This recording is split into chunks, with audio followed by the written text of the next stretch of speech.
In this world, there's two kinds of people, my friend.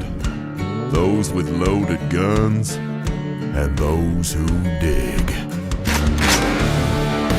Broadcasting from a Montana wilderness fortress at the headwaters of the Missouri, this is Matt Christiansen Live. I believe in the sand beneath my toes. The beach gives a feeling, an earthly feeling. I believe in the faith that grows, and the bow I coast can make Bongino did not report to work today amid speculation about his whereabouts. It came after a heated confrontation Wednesday at a meeting with Pam Bondi and White House Chief of Staff Susie Wiles. Bongino and FBI Director Kash Patel were asked about a news story suggesting they were dissatisfied with the decision not to release any additional Epstein files. These two men were frustrated by the feeling that they had been stifled by Attorney General Pam Bondi. A truckload of evidence arrived. Dan Bongino, he could leave this job and go back to a podcast that undoubtedly made him a lot of money. These conspiracy theories and saying that they needed to get Donald Trump back into office. This idea that if they were in the position of the FBI, they would dismantle it, they would reform it, they'd get corruption out of the FBI. I mean, Bongino didn't make enough money to buy T-shirts that fit. Fucking owned, bitch! My head's about to explode. I wish so badly that I didn't care about facts, because this would be so much more fun. I doubt it. You are fake news. Round them all up. These people are sick pedophile groomers. Very fake news. You America-hating communist pig. Bingo. Are you still talking about Jeffrey Epstein? Yes! All right, America, go to the YouTube right now. Skag free, whoever he is. Dude, Matt straight up sucks. In 5, 4, 3. I can't do it. Fuck it, we'll do it live! Hello and welcome to the show. This is Matt Christiansen Live, a proud duct tape production, emphasis on the duct tape to start there, for Sunday, July 13th, 2025. Thank you for tuning in. Sitting shotgun tonight is our friend, Joshy Boy. Welcome back. Saddle up, partner. Hey. A little bit of a false start there. I got the Christmas-like connection. Red, green. So looks like everything's good to go for now. But as usual, producer Tim, if we encounter connection problems, I should have an indicator of that. But in case not, please inform me. We'll try to carry through tonight's duct tape episode regardless. In about 30 minutes, our friend Liberty Doll will join to talk about what she's been working on lately, including, yes, the only story of the week. The Epstein controversy just will not die. It did not kill itself. It has not killed itself, even though Trump is apparently desperately wishing it would, urging you not to care about this anymore and move on, even though his own attorney general told us to care very much about this and the forthcoming information for weeks and months. Now we've got a feud between Pam Bondi and Dan Bongino. Will Dan be working at the FBI come tomorrow morning, Tuesday morning, Wednesday morning? We'll see. Later in the show, a weed farm, as in a marijuana farm in California, raided by ICE. And not just for the illegal immigrants apparently tending to these fields, but for potential child labor, too. And a rioter he shot at ICE agents during the raid as well. Still, people are complaining about this raid. Won't somebody please think of the children? Oh, you mean the children working the weed field? And they arrested a convicted child molester rapist guy. So they're working weed fields with convicted child predators. Oh, they don't care. Yeah, they still don't care. We're still going to shoot our guns at or as local reporting said, shot some kind of weapon at ICE. We don't know. We don't know what was shot. Could have been a rubber band gun. Who knows? Oh, Plus, I have some odds and ends and a hoax hate double feature for you before we're out of here. We'll catch up with your Superchats as well. Speaking of, hey, if you enjoy the show, please consider supporting the show. You can do that one time or recurring for as little as $1 a month over on my website, mattchristiansenmedia.com/support. Support for the show not only helps me sustain, but it helps me pay the people who make this show possible as well. There are perks available for your support too, or you can check out the merch store. Lots of great graphics for t-shirts and mugs and more. Likewise, merch sales help not only my operation, but they support the designers who made these designs, all of whom are listeners of this stream. You can find both of those links, mattchristiansenmedia.com/shop, by the way. Both of those links right there on the homepage, mattchristiansenmedia.com or mattis.gay. if you can't spell my confusing name. And before we get into all the Epstein stuff here, we got to say hello to our friendly listener-owned business for the evening as well, and that's our friends at Hero Soap Company. And they've got 2 new cologne scents, or at least scents that are new to their cologne, but of course they are classics on this stream. My signature scents, Timberline and Old West, they're available as colognes, not just bar soap, not just liquid soap, colognes as well. Timberline, of course, is that classic frosty pine experience where the forest meets the peaks. Old West will bust open the saloon doors with the scent of leather and oak barrels. It's all a solid cologne, no liquid mess, applies easily and cleanly. And, of course, you can get not just the colognes, but the bar soap, the liquid soap, the shampoo, the conditioner, all of Hero Soap's high-quality, made-in-the-USA offerings. 10% off all of it using promo code MCListener, HeroSoapCompany.com. Promo code MCListener for 10% off all of Hero Soap Company's fine offerings. And, of course, you can get the full information at mattchristiansenmedia.com/deals. Deals by listeners. For listeners. Now, of course, it remains the biggest news of the week. Are you still talking about Jeffrey Epstein? Yes, Joshy, we are still talking about Jeffrey Epstein. And in large part, not exclusively, but in large part, because the Trump administration, Pam Bondi, personally told us for weeks and months that big Epstein news was coming. I'm sure you and I have discussed the truckloads. Or I guess, to be fair, it's one truckload. It wasn't truckloads. One truckload. The singular truckload that Pam Bondi was going through. She said she had the Epstein client list on her desk. She's walked that back since. It yet. Wait, and yeah, it was just the file. And it turns out there was no client list in the file. And then Sunday night during the stream, which I learned the news was broken to me during the stream. It happened at an odd time at the end of a holiday weekend. The DOJ puts out this strange 1.5-page memo that says, we looked into it. Epstein didn't kill himself. There's no evidence he blackmailed anybody. Also, there's no client list. So that's the end of the investigation in an undated memo, 1.5 pages, unsigned, I guess released by Pam Bondi, but not even signed by Pam Bondi. Case closed. Moving on. That doesn't look suspicious at all. Nothing to see here. We got more important things to tend to. And of course, one of the things about one of the oddities about this memo release was the corresponding 10 hours of footage outside of Jeffrey Epstein's prison cell that the DOJ also released.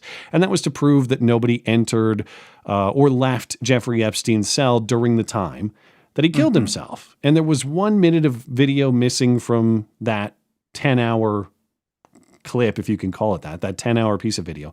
Pam Bondi said that was because the camera system at this federal prison is very old, which I kind of can believe that it's so outdated that it misses a minute every single day because it resets. So that's normal, apparently. Now, unsatisfied with that explanation, of course, many went searching for that missing minute. So, on Wednesday with Frank, I reviewed the unearthed Hillary Clinton version of the missing minute. God, as we were talking about on Wednesday, the AI is so good. But have you seen the Phantom Minute? Have you seen this one? No, I haven't. All right. I am altering the deep. Pray I don't alter it any further. These are getting so good, man. It's not just like the fact that they're able to put these animated characters. Like all the characters almost have the same sort of fisheye distortion that the camera itself has. Yeah. These are incredible. Yeah, that's Lord Vader initiating justice. Well, I take it you as a monarchy appreciator. Well, didn't we talk about this? You think the Empire was right? That's your stance? Of course they were right. Okay. I mean, the Rebel Alliance has a bunch of bullshit in it. Don't get me wrong. Yeah, they're a bunch of terrorists. Plus, let me be a nerd real quick. Those are First Order stormtroopers, not the Empire stormtroopers. So they kind of fucked up on that. They don't know what the fuck they're doing. We'll allow it. It's pretty good, I think. Yeah, we'll allow it, but still, it's wrong. This also would explain how Epstein broke those bones in his neck. He was force choked. Yeah, I like that this connects the dots. But to the point, it turns out that raw footage they released, it was actually edited. As in, they said it was raw footage. They released 2 versions of it, raw and something that they, I guess, color corrected, maybe upscaled, enhanced. But what they called the raw footage, according to review from Wired, was not actually raw, as in it wasn't the footage directly exported off the cameras and published as is. According to Wired, they actually did some edits in Adobe Premiere Pro, according to metadata on the video files. Now, it sounds like the edits were minimal, as in you took clip A and B and stitched them together, and that's it. Yeah. However, if you're calling it raw, that does mean we didn't There's do no any interruptions whatsoever. Yeah, and there are. So that's another piece of another important point for questions in this story. But Pam Bondi's explanation about that missing minute, and Trump, of course, chastised that reporter. This was all at the cabinet meeting on Tuesday when a reporter asked him about Epstein. Yeah. And it was just a bizarre exchange because, number one, you care about Epstein because the DOJ says 1,000 kids got raped or victimized. Number two, you care because your own DOJ just released a report closing this case. It's perfectly reasonable time to ask questions about this case, and Trump is lecturing the guy. And so that's where the quote came from. Are you still talking about Epstein? Are you still talking about Jeffrey Epstein? Yeah, because it's been relevant for months now. Of course, we want to still talk about it. And they insisted that it should be because there was a bunch of great information coming. You don't hype for months and then pull the rug and then lecture people for being like, hey, why'd you pull the rug? I think this serves as my thing is that this was probably an embarrassment for the Trump administration. And that's why Trump got mad. It's just like, are we still talking about Epstein? He says, yeah, we're talking about that massive embarrassment that is Pam Bondi. I want to talk about theories in a minute. Speaking of Trump embarrassment, I regret to report that Trump doubled down on the stop talking about this. Register. It doesn't matter narrative over the weekend. And so for that reason, sad to say, he is now officially added to the National Retard Registry. I'm going to be honest with you. I'm kind of retarded. So congratulations, well earned. I'm not happy about that, but I don't make the rules. I don't run the retard registry. He's now registry. I love how he's entry number 47. Yeah, well, shouldn't he be entry number 45 too, 045? That seems fair. He should get both. Yeah.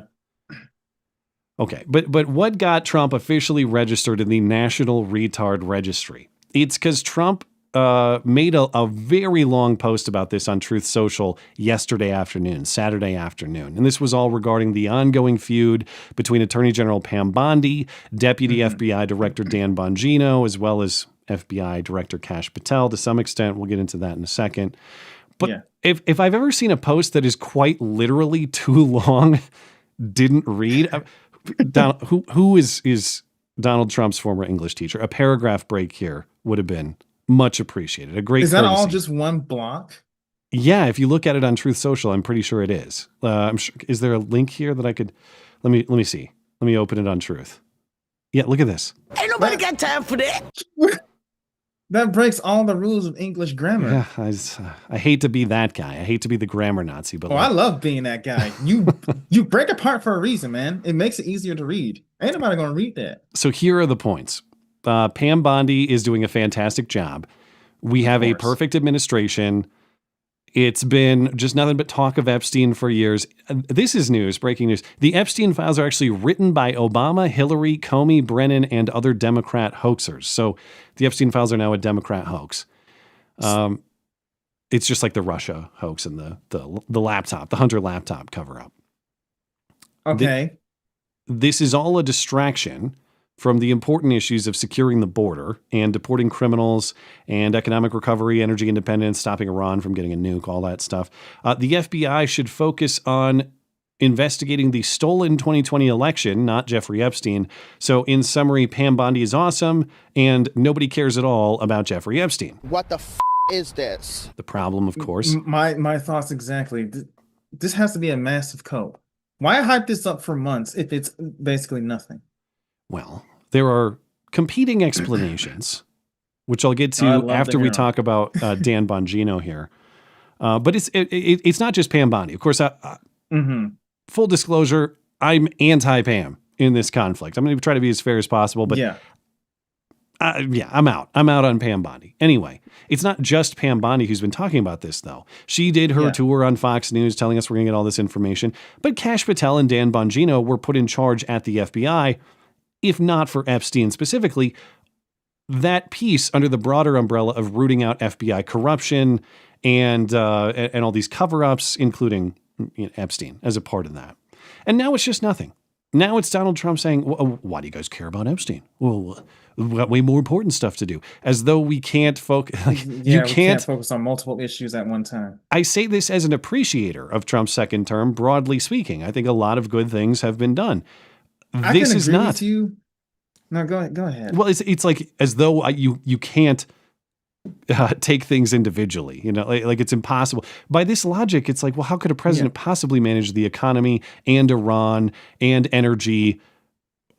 Those are, if you're able to focus on that many things simultaneously, Epstein seems like a possible thing for the Justice Department to focus on. The Justice Department doesn't worry about Iran necessarily. No. Their job is justice domestically, generally speaking. The Justice Department doesn't worry about the economy. They don't set economic policy. These people are supposed to be seeking justice in these contexts. It's not a distraction. It's their job. So anyway, I cut you off. What were you saying? No. It's fine. Am I still appreciative of my vote? Yes. Do I think he's been taking a little bit of an L these past few weeks? Yeah, I didn't like how he handled the whole Iran thing. I don't like how he was handling the Epstein thing. This is maybe the biggest negative, the worst thing. This is up there. If it's not the worst, this has got to be top 5 Trump moment. And of course, you don't have. I don't want to bury the lead here or miss what is actually important. Now, Pam Bondi, Donald Trump, Kash Patel, Dan Bongino, they all told us to care about the Epstein stuff.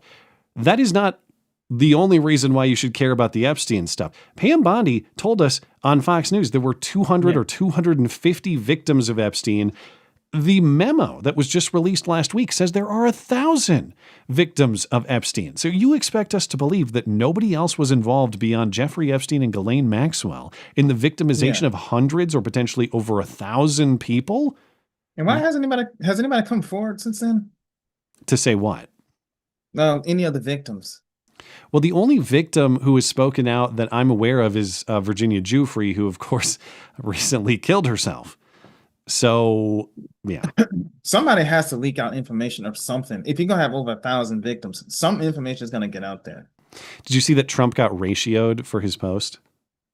No. It's I guess, the first time Trump has ever been ratioed, or the first known time. It's not just the retard registry. He actually got ratioed on Truth Social. And for those who aren't aware, ratio just means there are more replies to the post than likes, which generally implies or indicates that people are disputing the point rather than appreciating the point. So, he's looking at 37,000 comments to 32 or 33,000 likes. Overwhelmingly, you look through the replies, they're skeptical, and they're saying a lot of the same stuff. Like, hey, man, I've liked what you've done, Trump, and I think you're generally on the right track, but like, what the hell is this? Yeah. So it's basically my frame of mind right now. That brings us to the ongoing conflict between Dan Bongino and Pam Bondi, and also Kash Patel potentially. But implicit in Trump's statement there is that nobody's going anywhere. Pam Bondi's not going to be fired. She's doing a fantastic job. He doesn't name Kash Patel or Dan Bongino at the FBI, but he says we have a perfect administration. So that tells me he's not planning on getting rid of anybody. And it doesn't mean we won't see any resignations either. Midweek, it was reported by Axios and Laura Loomer and some others that Dan Bongino and Pam Bondi are now feuding. And later in the week, on Friday, Dan Bongino stayed home from work because apparently he's contemplating resignation at the FBI. Axios says on Wednesday there was a meeting with all these DOJ personnel. Bondi confronted Bongino about a News Nation article that reported his discontent about the handling of the Epstein case. Apparently Bondi or someone else accused Bongino of leaking that information to News Nation. Like, hey, I'm really pissed off about this. Dan Bongino, according to this source, denied it. He said he didn't talk to News Nation at all. Whatever happened, Dan left the meeting angry, says a source quoted in Axios. Pam said her piece. Dan said his piece. It did not end on friendly terms. When Dan left on Friday, some believed that he had quit on the spot, but apparently that's not the case, or at least he has not yet. He's still on the job. One source says, close to Dan, tells Axios, he ain't coming back though. So maybe he is out. no word yet, as far as I've seen, from the man himself, Dan Bongino himself. I have my own sources with knowledge. They tell me that what's in this report, at least broadly speaking, is very real. It's not hype. It's not made up. Dan Bongino is pissed off about this Epstein stuff. Dan Bongino may leave the FBI. Okay. And Dan is in a very tough position here. He faces a very serious dilemma. Trump has now come out and backed Bondi. And if there's a feud between him and Bondi, he's at odds with Trump. Trump is effectively calling Dan's bluff about perhaps resigning. Now, if Dan stays on, if he just goes to work Monday morning and obeys the who cares about Epstein order, he's going to look like a coward and a hypocrite, perhaps rightly, because he's a guy that went there on the promise of delivering this sort of information to the public. However, if he leaves, let's say Dan resigns tomorrow morning, well, he's going to burn Trump, and he's going to get the Trump nickname. He's going to be Dopey Dan or Dummy Dan or deranged, take the latter. Degenerate Dan, whatever it's going to be. That's I take the latter. That just shows Trump's immaturity at this point. Yeah, I think that's. If I had to guess, and again, I don't say this with inside information at all. I don't know Dan personally. We have mutual friends, but I've never spoken a word with him myself. So I can't say this with any personal knowledge. But I do believe Dan Bongino is a man who values truth above all else. I do believe he's a man who believes what he says is important and would walk away if he was obstructed, blocked from doing what he thinks is right on this sort of information, again, that he was put in position to release. If I had to guess, I think Dan probably does leave the FBI sometime soon, but that's nothing but a gut feeling. I'm kind of hoping he does. I think at this point, if Trump, I don't know if fire Pam or I go is the right ultimatum. I think I would tell the truth about this or I go and I start talking about this is the ultimatum. Or maybe, I'm sure some would argue the ultimatum is the wrong move at all, but I just don't see how you can go to DC on the mandate that he did and then just sit quietly while this whole thing is just explained away and we actually get no information on it. There's also the practical matter here, not just the issue of principle. What should Dan do as a matter of principle, as a matter of morality? In fact, there's the practical matter. The DOJ and the FBI have to work together. I mean, the DOJ is the parent agency of the FBI. If the leadership at the FBI hates the leadership of the DOJ or vice versa, it's going to be dysfunctional. And so if Trump is sticking by Pam and Pam and Dan hate each other, he might have to go just for the practical reason of we have to be on the same page and not hate each other at every meeting. But maybe Kash Patel can keep the peace. Right. Kash Patel, the FBI director, sounds like he has decided to stay. This is another heavily criticized post, though. Kash Patel tweeted Friday, "The conspiracy theories just aren't true and never have been. It's an honor to serve the President of the United States, Donald Trump, and I'll continue to do so for as long as he calls on me."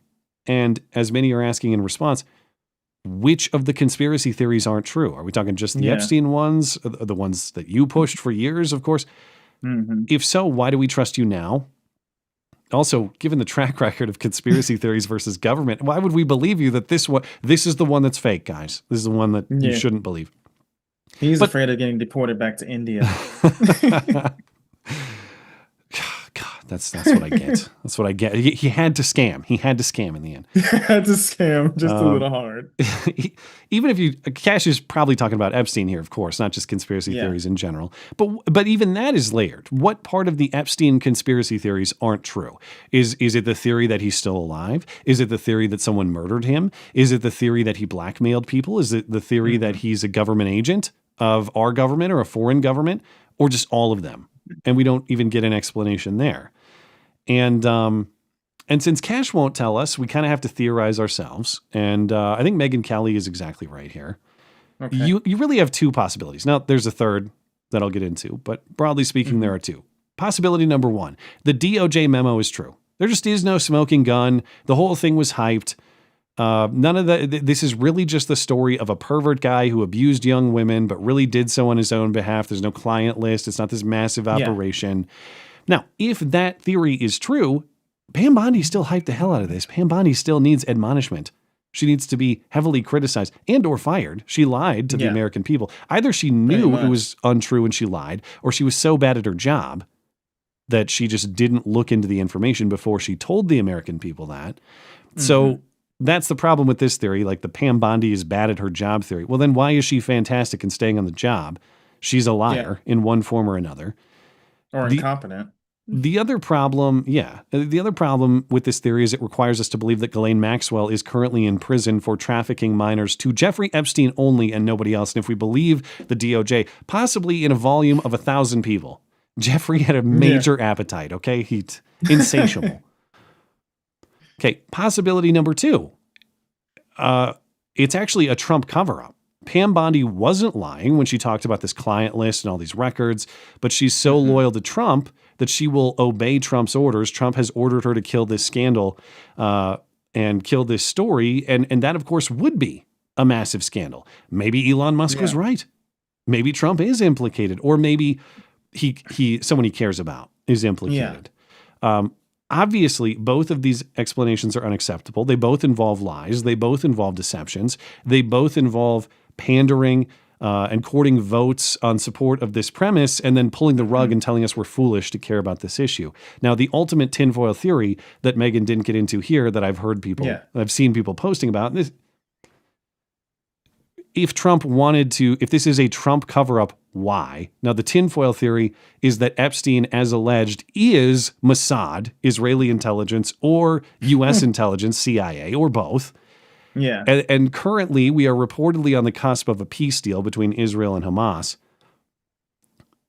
People speculate that maybe Israel said, as a term of a developing peace deal, you must kill the Epstein story so he is not connected to our intelligence agency, and we're not agreeing to a deal until that term is satisfied. They don't know what the fuck they're doing. You buy that?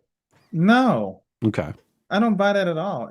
To me, it's the Jews' fault, right? That's what it screams to me. There were allegations that he was involved, but as far as I'm aware, those allegations are not completely substantiated.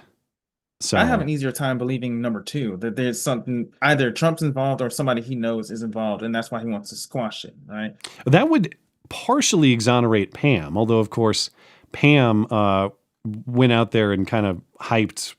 I don't know, maybe Pam wasn't hyping. Maybe it's all true. She was totally hyping it. If that theory is true, it would at least partially excuse Pam. But partially. Okay, so what should be done? As with anything, honesty is the best policy. The truth should be told. Hardcore Trump supporters on X are accusing critics of being dishonest, short-sighted. I don't think there are a lot of them, but they do exist.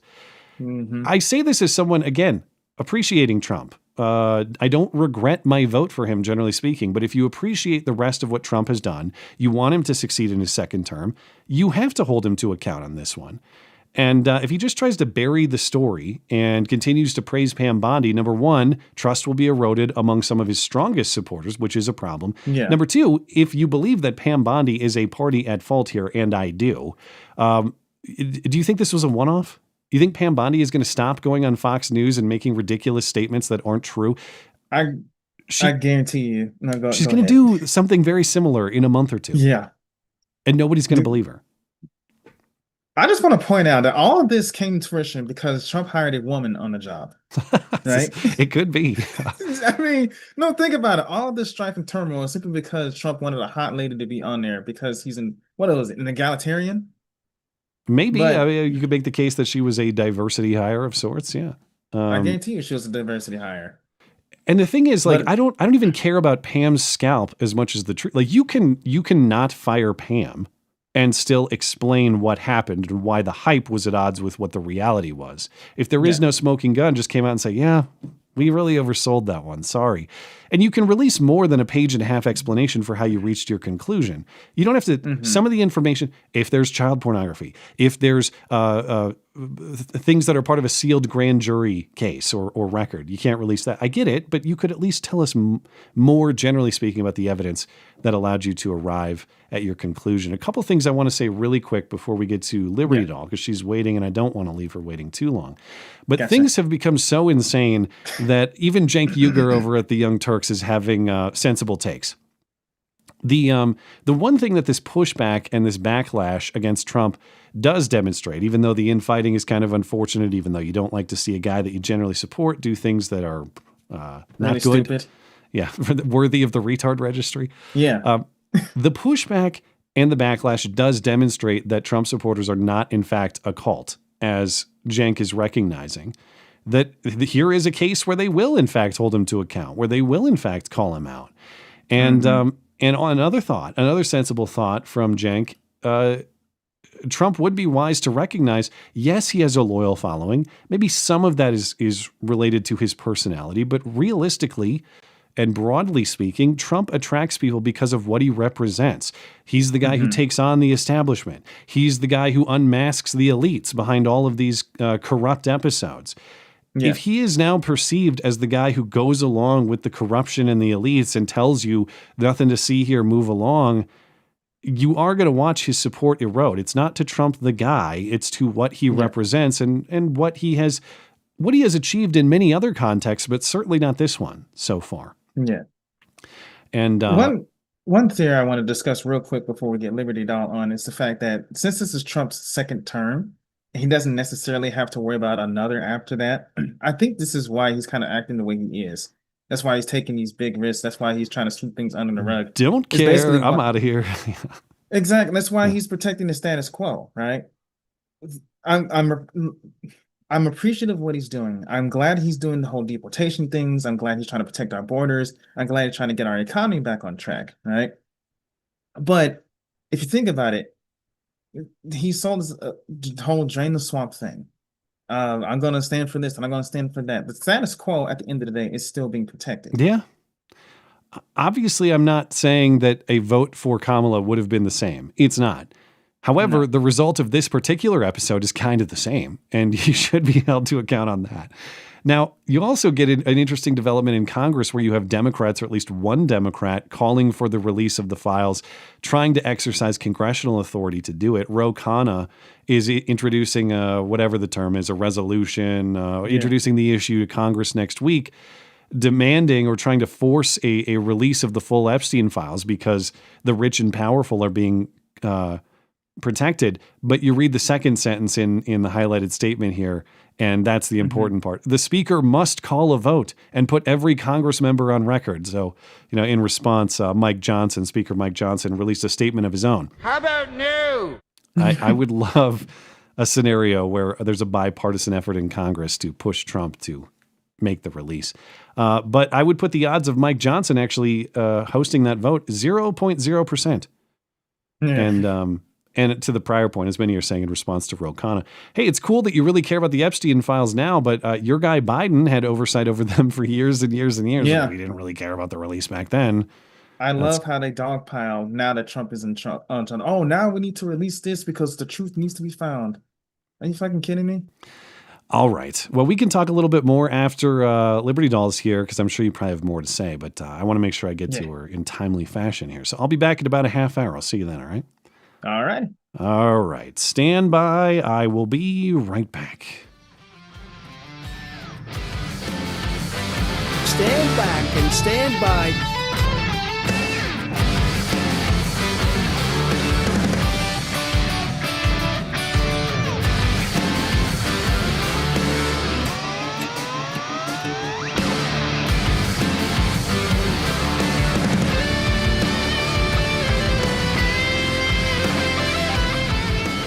All right, my guest tonight is Liberty Doll. Find her YouTube and X links atop the description. Welcome back, and thanks for your patience. Sorry for being a little late.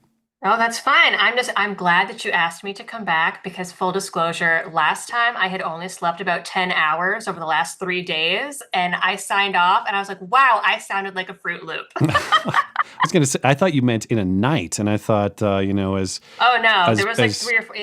Toddlers, man, toddlers. Yeah, we've had our own episode of that lately. But I need to get into the issue that matters. Hey, do you have any Epstein opinions for us? Oh, I've been like retweeting everything on Twitter or X or, whatever the kids call it these days. Yeah. I don't know. There's this really bizarre thing that I've been watching unfold on X, where all of these people that were like, release the files, are suddenly like, oh no, I forgot to lock the door. There's a tiny human here. That's all right. Do you, I can take a break if you need me to come back. 1 second. All right. All right, here. There she is. All right.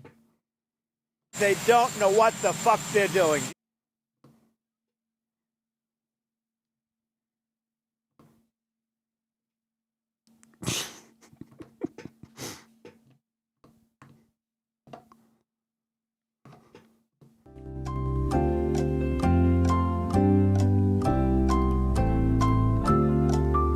They don't know what the fuck they're doing.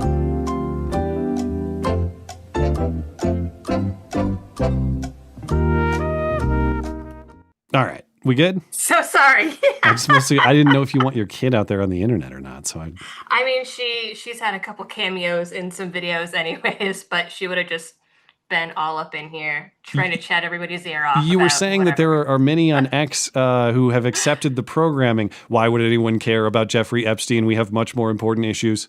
Oh my God. And if you question it, then clearly you are a traitor to the GOP or traitor to MAGA, or I don't know. It's just, it's bizarre. People are suddenly like, oh, clearly it was all a lie and it was a conspiracy theory all along that was being pushed by whatever influence peddlers, that this was ever a thing. But some of these same people months ago were like, release the list, release the files. And okay, if these files don't exist, then what did all those influencers get that supposedly were like, I have the Epstein files in my hands? What was he indicted on? What is Maxwell in prison for if none of this stuff happened? And even tonight, someone was like, oh, well, you just want there to be a list so badly that you'll believe anything. But they told me the people you're a fan of told me to believe it. What are you talking about? And when I say that, I don't even, again, I'm not trying to dump on Trump overall. Generally, I don't regret my vote for him but like, it doesn't work when the people you are trying to defend told me to care about it. You can't then say, right, why do you care about it? Right. I mean, and the thing is even if there's no dedicated, say, like Excel spreadsheet or something of clients, these crimes were committed. They did not happen in a vacuum. If you are trafficking people, you are trafficking them to someone.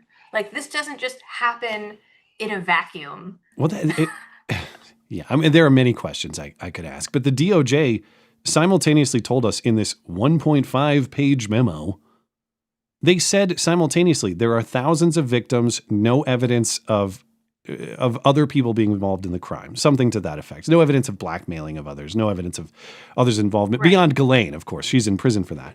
But right, am I supposed to believe that this guy single-handedly or with the help of one assistant victimized 1,000 people? Well, and didn't they say that there were a bunch of videos and photographs of wood chipper activities that I'm probably not allowed to say because this is at least one of these streams is going on YouTube, and I've totally gotten dinged for that before. You can't even say the word. I know what the CP wood chipper activity. Yes, the CP wood chipper activity. So if this is this, and that's primarily what these files were, who made it? Who was accessing it? I mean, I'm sure he didn't make it for his own spank bank, and that was it. I mean, So who do you think? That's not what happened. We were just discussing before you joined. There are kind of two possible theories here. One is Pam Bondi is just a liar and incompetent. That Pam Bondi overhyped this. That there never really was the gigantic there. That is to say that even if Jeffrey Epstein was involved with others, the idea that there's this giant blackmail ring, and that he had a bunch of these clients, and he was capturing young women or young people for the use of his clients or whatever was going on. Maybe that was overstated. Pam Bondi, for whatever reason, just sold it well beyond the facts. Or there's the theory that Pam Bondi was right, And Donald Trump himself wants to cover this up for reasons we don't fully understand. Which of those theories makes more sense to you? I mean, I lean to the second one. I mean, I don't know. I don't know if we can specifically say like, okay, this guy went out and did this specifically for blackmail purposes. You can certainly use it for blackmail after the fact. I believe he probably did it because he was a crappy human being and wanted to get rich. But I don't know. I mean, you see so many photos of people that were on the planes. There was supposedly a whole bunch of people that had their phones tracked over there. I just saw that James O'Keefe To the island? When you say over there, that's what you mean? Yeah, the island. Sorry, the island. Rape Island, it's called. And I hear the fishing is great there. The beach is awesome for swimming. Oh, absolutely. Yeah. Absolutely. And like supposedly there was a secret meeting and James O'Keefe got some video or some audio of some FBI guy apparently is saying like, oh, well, there were some things the FBI turned a blind eye towards, but I don't believe the conspiracy theories. I don't know. It just doesn't. It's sad that it is a lot easier for me to believe that there are all these messed up, powerful people in the world doing bad things than that this was just some weird, isolated incident. And I mean, I will say, a lot of people are coming after Pam Bondi and being like, oh, this is her fault. She won't release them. I'm one of them. She does have a boss that's did true. just make a Truth Social post trying to say it sounded like he was saying that Joe Biden wrote and made up the list. That was a really bizarre. Yeah, unfortunately, Trump got placed in the National Retard Registry for that one. It was very unfortunate. We were laughing about that before you joined, but. Well, and the thing is all these people are like, well, you if you are questioning this one thing, then you are a traitor to the party, and you were never MAGA, and yeah, don't threaten me with a good. I wanted to talk to you about this. I'm not trying to get ahead of you, but I just finish your thought. Sorry. I mean, and that's the same thing that people complain about on the left is they say that the left does not allow any room for wrongthink or asking questions, and everyone, vote blue no matter who.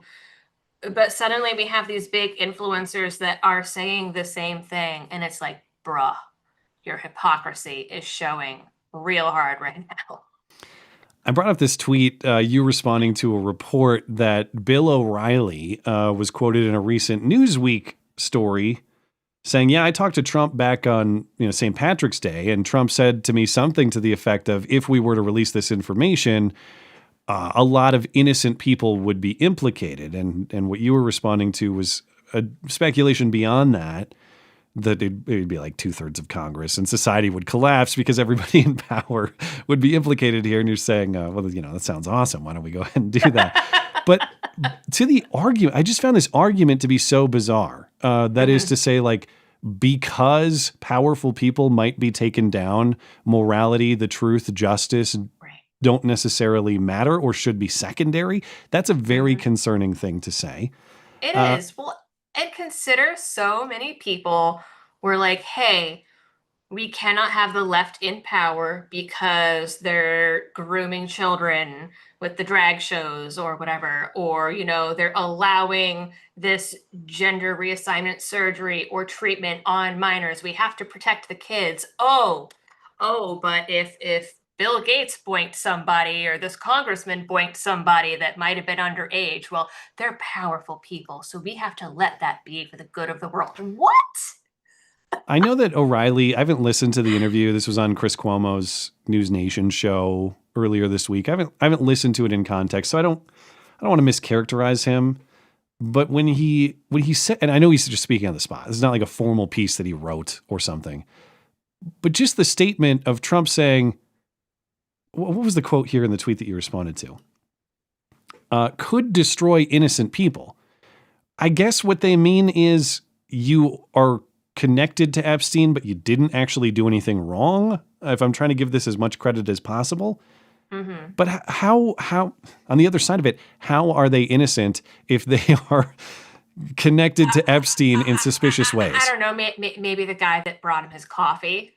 or Okay. something, or But you'd think you could show that. Like, this is just a guy who he went to Starbucks and he didn't do anything. right. I mean, I don't know. There might be some like seventh degree of Kevin Bacon stuff, but mostly what I was responding to was like, oh, well, it would destabilize the world and 2/3 of Congress would be imprisoned, so we can't do it. And it's like, okay, so then you're suggesting that 2/3 of Congress are wood chipper people, and we should leave them in Congress to run the country. The status quo is the most important value above all else. Yes, apparently. I know you're covering this story. Actually, before we get into it, are there any other Epstein thoughts that you wanted to mention before we talk about this Maine college professor? Probably not anything that I can say on YouTube. But go ahead. Bait the YouTube bosses all you want. I don't care. No, that's okay. Okay.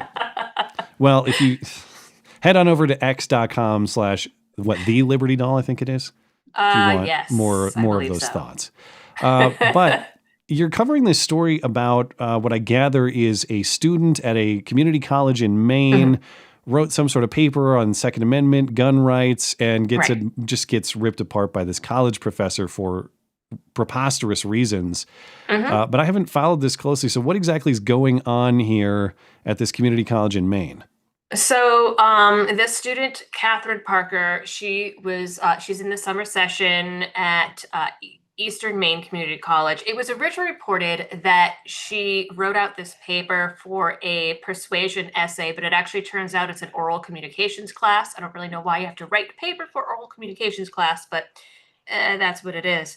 And the assignment was to pick an editorial out of a newspaper and respond to it. And she picked an editorial that was talking about Maine's yellow flag laws and red flag laws. And the article in question said, hey, Maine is having this red flag law that's on the ballot, and there should have been a hearing about it because red flag laws are awesome and yellow flag laws stigmatize mental health. I don't know the difference. Can you explain that to me? I know what a red flag law is, but what is it? Is it just a more limited version of a red flag law?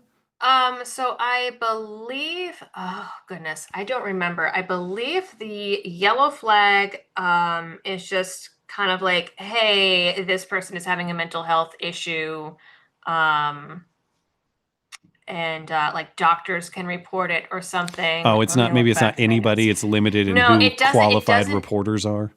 It does not take the firearms away, if I remember correctly. Okay. But the thing is pretty much every state as it is has something called tear-off laws. And I, unfortunately, have had to use these many times when I was still working as a therapist. So tear-off is just mandated reporting. So if someone is a danger to themselves or others, and it seems like a real credible threat, then you need to report that threat.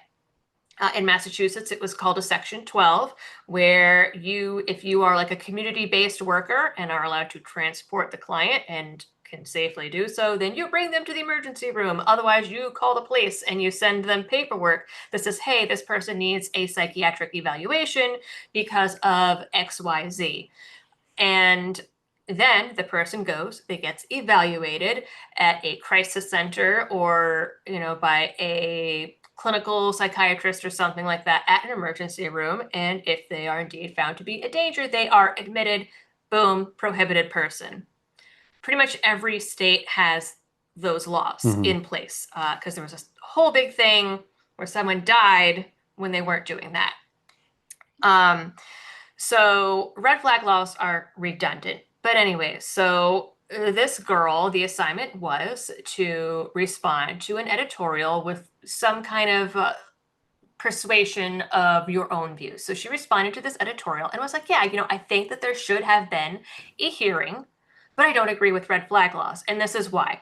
Now, was it the most amazing essay I have ever read? No, it was also supposed to be a rough draft of her talking points that she sent in to the professor. And like the professor's first point was like, oh, you didn't cite your sources. And that is valid. The girl did not. But then she sent her this long, mini essay of her own, telling the girl that she needed to pick a different topic because the Second Amendment crowd is exhausting. And one of the quotes was, "Wasn't your former speech a testimony to finding Jesus? Did Jesus pack heat? I find this Second Amendment nonsense exhausting and highly recommend you choose a different topic, since this is not one I can easily grade given my own disdain for the misinterpretations of the Second Amendment. Hate to tell you, but guns do kill. Just ask the victims of the 200 shootings this year." She also accused just the girl, just so I understand, you've read the essay. I have not. The essay in question, the essay did not reference Christian faith. It's just the professor knows that she is of Christian faith and mocked her for that. Yes. Okay. Yes. All right. Because apparently it sounds like a previous speech that she did for the class was based on religion. Okay. And she also accused the girl of using logical fallacies and was like, "Hey, you're proselytizing in a college class. You need to stop that." And then she ended it with, "You clearly do not care about people as much as you care about guns.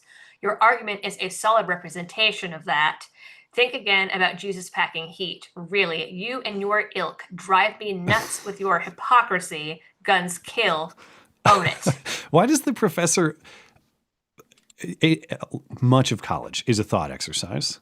It is considering ideas that you don't even hold yourself. Now, I'm sure this student probably does think the things that she wrote. I'm not saying that she did this as a character, as though she was a gun advocate. Her mother is actually the president of like Maine gun owners or something. But from the professor's perspective, I guess the professor knows that she loves Jesus or something, but the professor's inability to separate the argument from a person's complete and total opinion. I remember in college they weren't in this case, of course. I guess she got to pick the topic, so maybe that's a clue. But oftentimes you're told to argue a particular point or a particular perspective. Right. Maybe that's what was...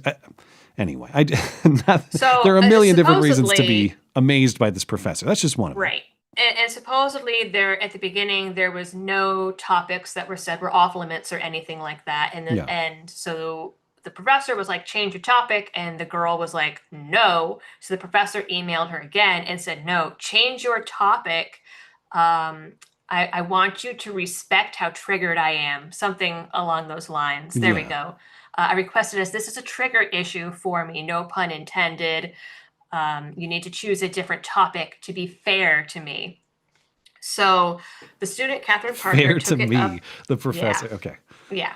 So the student took it up with the dean, who basically was like, "Oh, well, we have to look at it from both sides. Sorry you were discriminated against." And that was kind of it. This made a couple of the conservative news sources, and then she went on a radio show. And the newest update we have is that this professor, who has been at the school for 30 years, her name is Carol Lewandowski. 30 years? 30 years, and she gets a salary of about $120,000 a year at a community college. I'm going to apply for a community college job as soon as the stream is done. Oh my goodness. So she is no longer teaching the class. There was an email that was sent out to the students that someone else is taking over the class for the remainder of the summer semester. No reasons given as to why she's not teaching it anymore. Apparently there were also complaints that she was really disorganized and students didn't understand the grading system and they never really knew the assignments. So we have that update. And now there's also 50 Republican lawmakers, I believe, mostly state representatives, that have signed off on a letter that they sent to the school demanding that the professor be fired for discriminating against students based on their religion and constitutionally protected rights. Okay. Do you think that'll go anywhere? Or I guess I am kind of surprised that this maybe is not more of a civil rights issue so far. Right. But I don't know. I think it's interesting because on the one hand, I do not agree with cancel culture, but on the other hand, I don't think this is really a cancel culture incident because we're talking about a community college that is getting taxpayer dollars. This is a public institution and therefore bound to follow the Constitution. They're not allowed to discriminate against, like, if someone was Muslim or Jewish or had whatever other beliefs. So why is this going on without any disciplinary action at all? Them's the rules, and the rules have to be enforced equally. I would also prefer less federal intervention on a lot of things, including ideological enforcement, which fundamentally this is. However, if a professor writing, "You stupid towelhead, how could you possibly worship Allah? Please rewrite a different essay." That would be major news, and that person would be cracked down on by the DOJ. Well, and I mean, yeah. And the thing is, she is admitting here that she cannot do her job and she cannot do it objectively because of whatever political views that she has.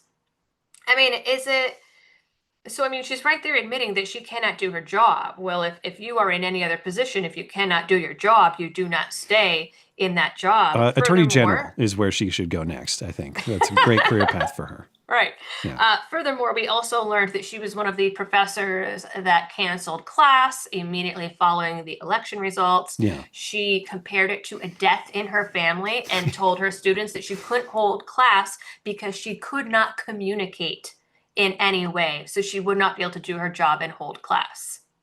Yeah, it's crazy how personal it gets. It's not just I disagree with this, but it's I disagree with it because you hold this view because you're a bad person, because you value guns more than people or this and that. And I know that in her initial email saying you need to change your topic, she said it's full of logical fallacies. I assume that's the extent of the communication. Now, if a professor wanted to accuse you of using logical fallacies, that would seem fairly valid from an academic perspective. If you could tell me what the fallacy is. As far as I've seen, is there an explanation as to what fallacy was employed in this paper?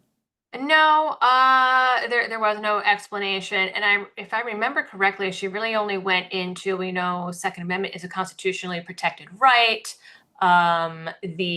One of her major points was red flag laws will take guns away from people without due process, but it doesn't actually do anything to address the mental health issue, which is true. You can get red flagged and you have your little hearing and they take your guns away and that's it. You're just put back out into the wind. Like if these people really cared about mental health and helping these people who might be a danger and actually stopping said danger, then they would be like, oh, maybe this person should get therapy. Like it's a fine line because you can't mandate someone go to therapy, but with mandated reporting laws, you kind of do. You mandate that they at least get evaluated, and if the person is fine, they get sent back home.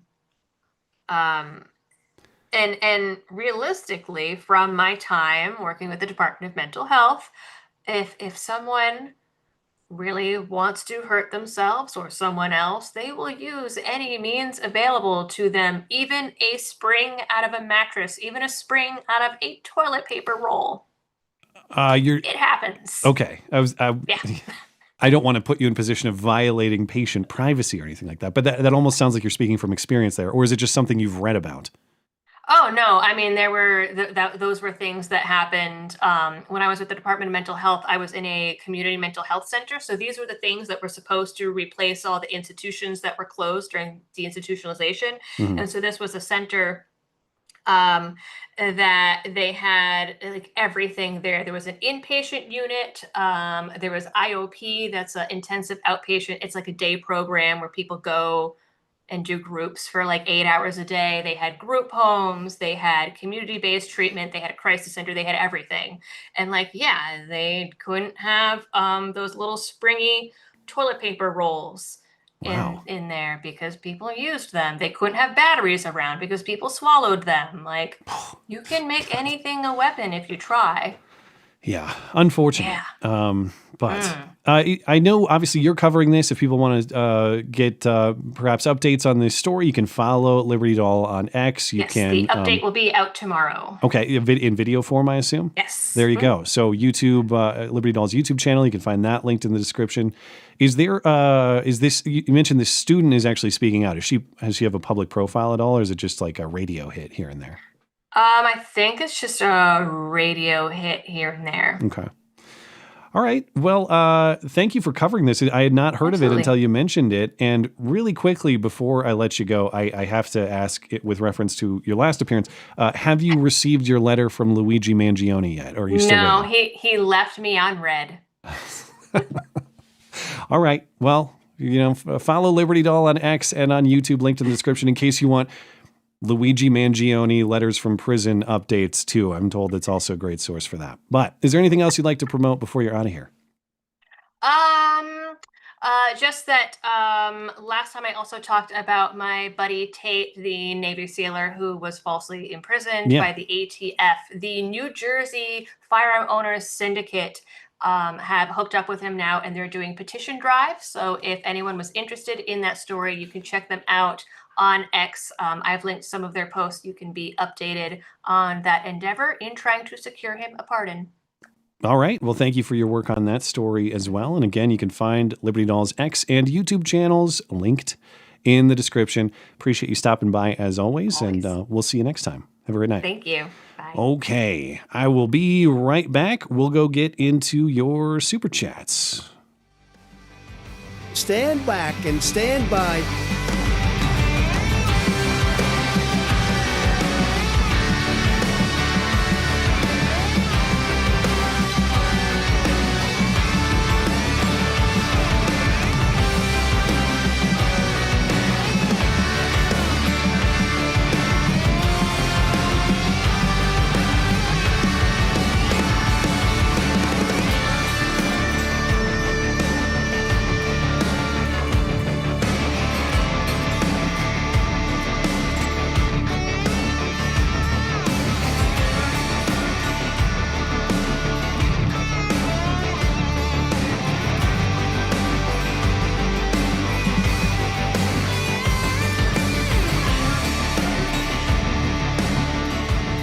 Welcome back. Thanks again to my guest, Liberty Doll. Find her X and YouTube links in the description. Joshy, I know we were a little bit rushed there on Epstein stuff. So before I move into Super Chat, are there any lingering Epstein thoughts you had? Other than the fact that I think this is a cover-up, nothing else more. All right, well. Yeah. Oh, also, Dangerous Spaces said that he posted the article on red and yellow flag laws in the admin Discord.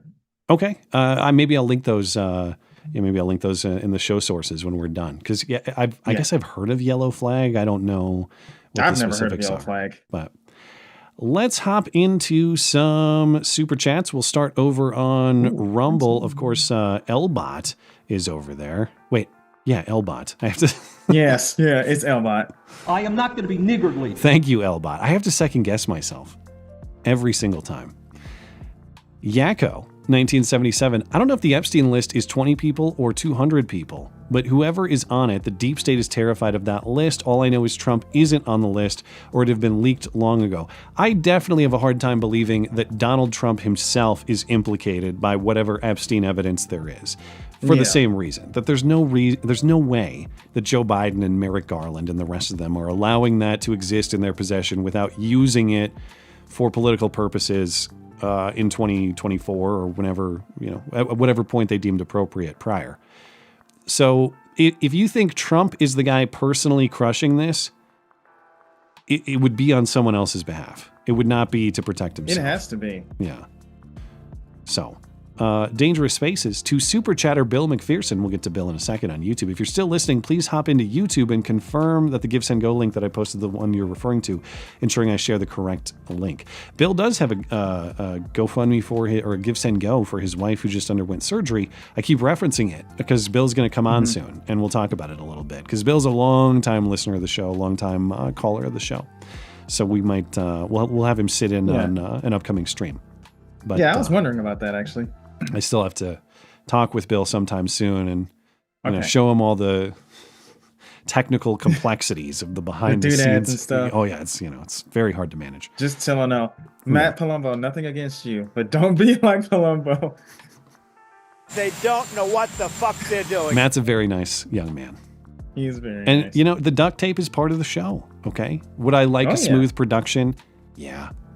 Do I? But it wouldn't be the same thing. It wouldn't. It would lose a bit of its charm if the duct tape wasn't there. And I think the duct tape on Wednesday was a perfectly appropriate amount. I don't like the sort of duct tape that gets the whole show turned off, like when you were on in the connection drive. Yeah. Don't like that duct tape. That's like a Costco pack. I like a single strip of Gorilla Tape. And I prefer, I know, I don't know. You tell me, is Gorilla Tape racist or not? Are they going to have to change the logo? But I'm surprised they hadn't already. If I, not that I am dissatisfied with our friendly listener-owned businesses, all of which are great small businesses who are listeners of this stream. You should check them out at mattchristiansenmedia.com/deals. However, if I could somehow someday secure a Gorilla Tape endorsement, I would consider my career has ascended to the highest possible point at that. That's greater than any hit piece. Yeah.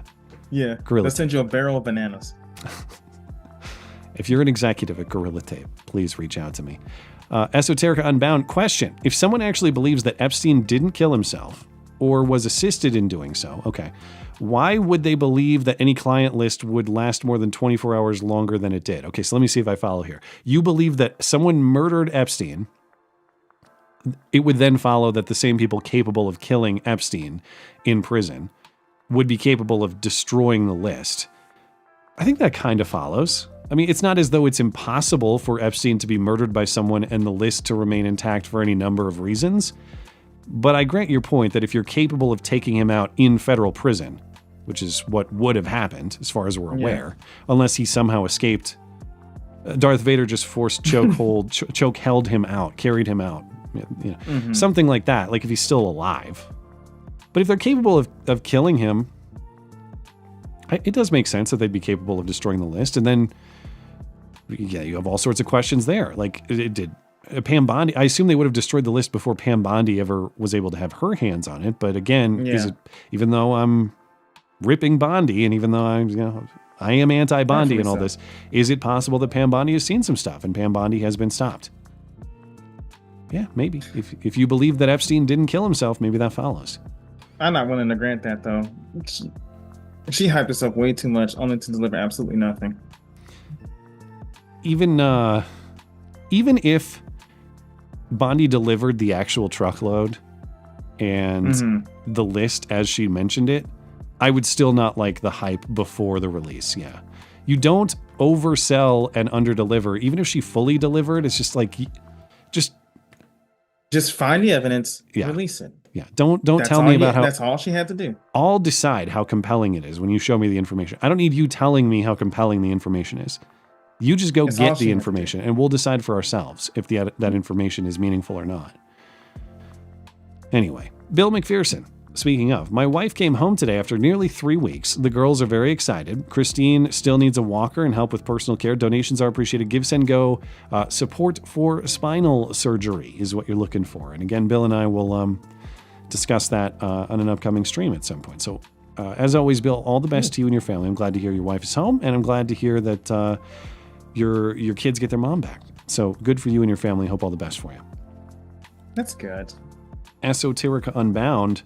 Trump is jealous because people are more interested in a long dead guy than in him. Surely he will figure out a way to troll his way out of this apathy. Yeah, I don't even. The thing is, like, people care about the Epstein connections. I get what you're saying, Esoterica Unbound. I don't mean to say like, oh, nobody cares about Epstein. What I mean is the way that they're framing it, like nobody cares about Jeffrey Epstein. He's been dead for years. It's not the guy. We all know the guy was a sicko. We all know the guy was a weird child abuser, pedophile, whatever the term is. It's about who he was connected to. And again, if you're telling me that he's connected to thousands of people, thousands of victims, the only other crime I could think of where there are thousands of victims by one person is something that's like digital, like an internet crime where you steal from people. or something like that. If you're talking a physical crime of moving people for the purpose of illegal sexual activity, how does one guy even do that? It doesn't make sense. Even if it's 250, like Pam Bondi originally said, how does one guy, or him and his stupid girlfriend Ghislaine, or whatever she was, how do they physically move that many people for that without reason? aid? It just, I don't know. It doesn't make any sense. So thank you, Esoteric Unbound. Ryan Allen, you can't run a media company called Truth Social and continue to lie to us by omission and then try to gaslight us about it. They don't know what the fuck they're doing. Yeah, it is. That is kind of ironic, isn't it? It's a rough name. This whole episode has been very, is bittersweet the right word? There are very discouraging and very encouraging things about this. When I say discouraging, obviously this is not what I wanted from Donald Trump. This is not what I wanted from Donald Trump's people. However, I am encouraged to see that a lot of people care a lot more about matters of principle than they do the man.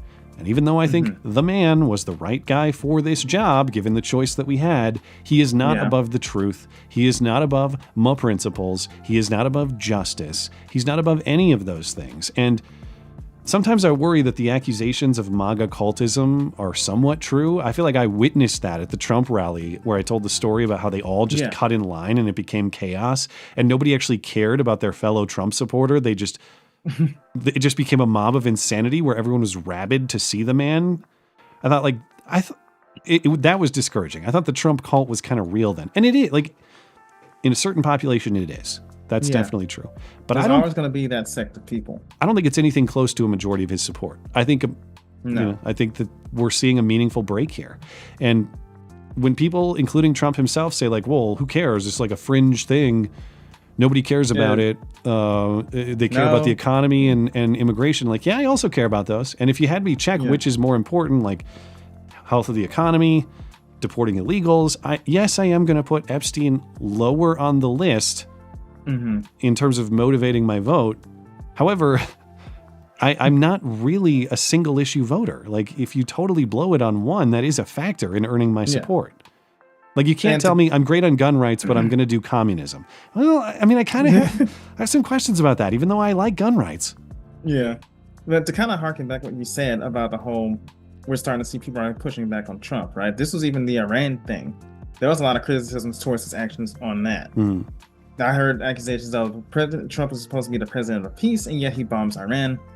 I mean, nobody wants to see Iran own nukes or anything like that. But at the same time, it's like, we have problems over here, and that's where I want our focus to be. Well, even a split there. As a critic of that move, and I'm not, I think that in my criticism, I have to be honest and say, so far, so good, though. Because we've not seen the sort of massive escalated conflict that was worried about or forecasted. So, I mean, as someone who was critical of Trump on that move, he might be vindicated. We'll see. Like, what happens if there is a lasting peace in the Middle East as a result of it? Maybe. Maybe. And if there is, great. I'll give him credit for that. But that doesn't mean that I have to say, well, Iran's clearly more important than Epstein, and so Epstein doesn't matter. No, raping 1,000 kids is still kind of important. And I'm going to remember that. I think a lot of people will. Yeah. Again, not because I suspect that they were, because this DOJ memo tells me. Yeah. But to be fair, it says victimized. So what does that mean? Like, kids got raped, or kids like essayed or something? He stole a Snickers bar from like 900 of them. Something like that. This is going to turn out to be a massive blemish on his record. At least one of them. Yeah. Well, and of course, unless something crazy happens, he's not personally running again. And the question is, what consequences does this have for the midterms, for the next Republican candidate? Yeah. I don't know. But if it's someone from in the administration, like J.D. Vance, probably the presumed next candidate, is he going to have to answer for this? And is it going to look bad if he can't? Probably. Yeah. I mean, I want to see the JD on the debate stage. Hey, can you tell us what happened with Epstein? And he gives us his own version of, are you still talking about Jeffrey Epstein? See, that's the thing that I don't quite understand about future leaders. If you're in, and I know we have to move on, but if you're an upcoming lame duck, you do have to think about the future, right? If you're trying to style Vance to be the next president, you're going to want to put him in a good position further down the road. Yeah. Rather than like, oh, this is my last term. I guess I just don't care anymore. Fuck whatever happens to the next guy, right? That's not a good mentality to have. We've seen that plenty of times. Yeah, I don't know if... Again, it depends on who's driving this car. Is Donald Trump driving it? Is Pam Bondi driving it? If Donald Trump is driving it and doesn't care about his successor, yeah, that's unfortunate for the country, of course. But even if you want to be selfish, it's unfortunate for your own legacy. Don't you want your presidency to be a gateway to many years of your philosophy sustained?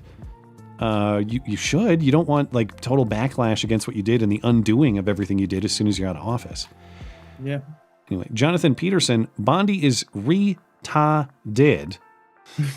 That's the version that YouTube allows, I assume. I'm tempted to chalk it up to that. Still very sus. Remember her criticizing burning cars, specifically when she should have called out political violence? Save the cars. I don't remember that one. But no, I don't remember that one either. If I was picking a theory, that is my theory. Because I think it's the simplest explanation. That there is not as much here as was hyped. Even if there is still some here that they're not showing us, that Pam Bondi oversold it because Pam Bondi loves celebrity, Pam Bondi loves being on Fox News, whatever. And that Pam Bondi is at fault for hyping this beyond the truth. If that's the case, I'm not even saying, like, what you have to do is explain how that happened. You could fire her, but frankly, I don't care if she's fired if we don't get the truth of what happened. Implicit in her firing would be the bungling of this case, but how? Why? How did that happen? Was it just that Pam Bondi is retarded? Okay, then tell me that. Like, she gets a nickname. Fire her and she's Poopy Pam. Whatever her nickname would be, I don't know. But she needs a nickname. And I don't think Dan does. That's just my thing. I don't think if Dan resigns that he deserves the animosity that may be coming his way. That said, if Dan does that, like how many people have left the Trump administration, got the nickname, and still come back later to be friends? Look at Steve Bannon. Look at Ted Cruz. Look at Ted Cruz wasn't in the administration, but say a debate foe, a political foe. Marco Rubio, for example. They all had their nicknames. He can be Dopey Dan for a little while, and he'll come back and he'll be fine later. I just find that to be silly. The nicknames? It's just part of his bit. I know it's part of his bit, but you criticize him, he throws a tantrum. I hate to sound like our enemies or anything. I just find the whole thing to be incredibly childish. Well, but I agree, but that's Trump too. You kind of know you're getting that when you vote for him. Yeah. But still, I'm going to bitch about it. Over on Odyssey, lots of great memes from Blankets. Appreciate those. Matt, which year do you think is crazier, 2024 or 2025? Man, well, the other thing for Trump, recency bias is real. So my knee jerk is like, this year's insane. But you look at last year, it's today, actually. It's actually the 1-year anniversary of the attempted assassination of Trump, the first one in Butler, Pennsylvania. Damn, it has been a year, hasn't it? So great memes of Trump doing the Matthew McConaughey smoking, like logging into his account, looking for recognition of the 1 year since the assassination, and instead everyone's calling him a pedophile. It's a crazy time. So I'm going to go back to last year just because of all the Biden stuff, the Kamala stuff, the attempted assassination, the lawfare. Last year was also a complete year. 2025 is only half over, so hang on. Plus, I'll also go back to 2024 because that was one of the greatest landslides we've ever seen. It Both was electoral college and popular vote. That was one of the greatest comebacks ever. Trump's for all his recent faults, he is the owner of the greatest political comeback in American history, as far as I'm concerned. Yeah, he's the second president to pull that off. So it will always have recognition for that reason. But Matt, did you see some of the posts that Elmo made today? And he's got what? Did Elmo go crazy? What are we talking? X? He's got a picture of Elmo's face over the guy in American History X, curb stomping a guy who looks to be of a Jewish ethnicity, I suppose. But did Elmo post this, or did you make this, Blankets? That's my question. I'll need clarification on that. While I look through these, are you able to look at the Elmo X account? Let me see if you can pull that log into X first of all, or just see if you can find what he's talking about while I read through these. Matt, do you usually prefer chicken or turkey? The answer is both, and it depends on application. But I love poultry. So if it's like a cold sandwich, I'm going to go turkey. But if it's like if you're grilling it, if you're making something hot, I'm going to go chicken for that application. If you're putting it on pizza, of course, it's got to be chicken. I probably eat more chicken, but it's probably kind of close between the two. Anyway, I know everyone loves that information. Great story. compelling, and rich. Thank you, Blankets. Also says, Matt, if Pam, Dan, and Patel were removed, who would you prefer to be in there? Oh, God. Who should run the FBI and who should run the DOJ? I haven't even put a lot of thought to that. So I kind of have to punt because anything I would say right now would just be knee-jerk, not well thought out. But that's the discouraging thing about this is they were supposed to be the chosen ones, Anakin. We all feel like Obi-Wan. These are the people we sent there to give us disclosure, to give us transparency on these things. And now it looks like we're getting a betrayal. So who are you going to send there who's going to reverse that? Again, if you think the problem is leadership at the top, they're not going to be able to. So I'm not seeing anything. He must be just joking, suspicious. I guess. I guess Elmo didn't go full Nazi. Grok did though. Did you hear about that? Oh yeah. That was we were talking about that a little bit on Wednesday. Yes, that's right. Blankets also. No, I made the meme myself. Always post my own memes. Okay, so this is you're just referencing your own meme creation. All right. What the hell? Thank you. I laughed. Okay. We got to get back into it. Appreciate everybody's super chats. Thank you for that. I'll have to just circle back with you. All right. We got to get into the ice raid at the weed farm. Did you follow this at all later in the week? No. Okay. So for context, I was off on vacation, so I didn't really pay attention to news. Oh, well, congratulations. Yes. You just came back and you were told nothing happened with Jeffrey Epstein. Move along. That's a very weird way to come back. And I was immediately floored by that. All right. So, as you may have seen, maybe you've been gone for a little while, but there have been a lot of attacks on ICE and Border Patrol recently, federal agents during immigration raids, immigration enforcement. A video I posted on Wednesday, just in the last 10 days, there were 2 shootings at in Texas at ICE and Border Patrol targets there. Then this week in California, we have this other shooting episode. And really, the shooting is almost like a sub-story or an asterisk on what's really going on here. It's not even the biggest part of the story, actually. On Thursday, federal agents raided 2 California marijuana farms in Ventura County. This is north of LA. And they're 2 farms operated by the same company called Glass House Farms. Many of the workers at this farm, of course, are not legal. They're illegal immigrants. But this farm has the complicating factor that it looks like at least some of the labor is very young, underage. They had kids working there, potentially. Kristi Noem is saying that they arrested 300 illegal aliens during this raid. That would make it the second largest ICE worksite raid ever, second to Trump's 2019 raid on Mississippi chicken plants, where they arrested some like 700 people in that. Good Lord. But of course, they show up at these pot farms. They start doing their usual ICE arrest activity. And then local activists catch word. And we get the usual thing we've been seeing where rioters show up. Yeah. And they start obstructing. They start trying to block cars. You had cameras in the sky from local ABC station, ABC 7.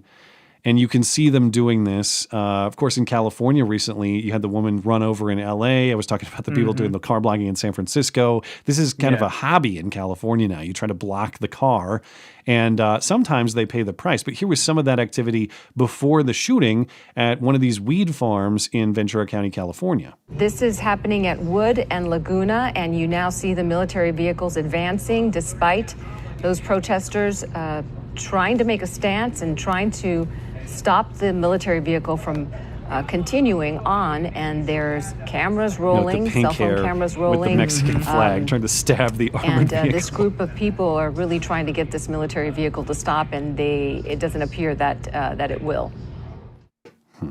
That's a huge bitch. I don't see a single Kaniga in that crowd. Right. I don't know. It's hard to tell. It's hard to tell from that angle. I have some other video angles you might be able to see. But of course, as I mentioned, it got much more violent than just that half-ass flag stabbing. Like, what was she doing? Gently poking the tire, hoping it'll bust? It's a military vehicle. I don't know. Like, I was hoping that she was going to get the flagpole stuck in the wheels, and then maybe they'd floor it, and it would just like clothesline her and take her out, something like that. Yeah. It didn't happen as far as I saw. But yeah, one of these rioters started firing a handgun at federal officers. Take a look at this video right here. It appears a protester fired some kind of gun at federal agents. This happened this afternoon. It was a really chaotic scene at the time. A lot of smoke was being launched at the protesters. And again, it appears a protester fired back with that weapon. It looks like he fired at least a couple of times. We have not heard about any agents being hurt. During the TV reporting there, now we heard the ABC7 reporter describe the weapon as a gun or some kind of gun. Firing some kind of weapon. Right. Okay. When ABC7 posted the same video on X, I guess they got more confused. They weren't sure what it was because they said it was a protester firing some kind of weapon.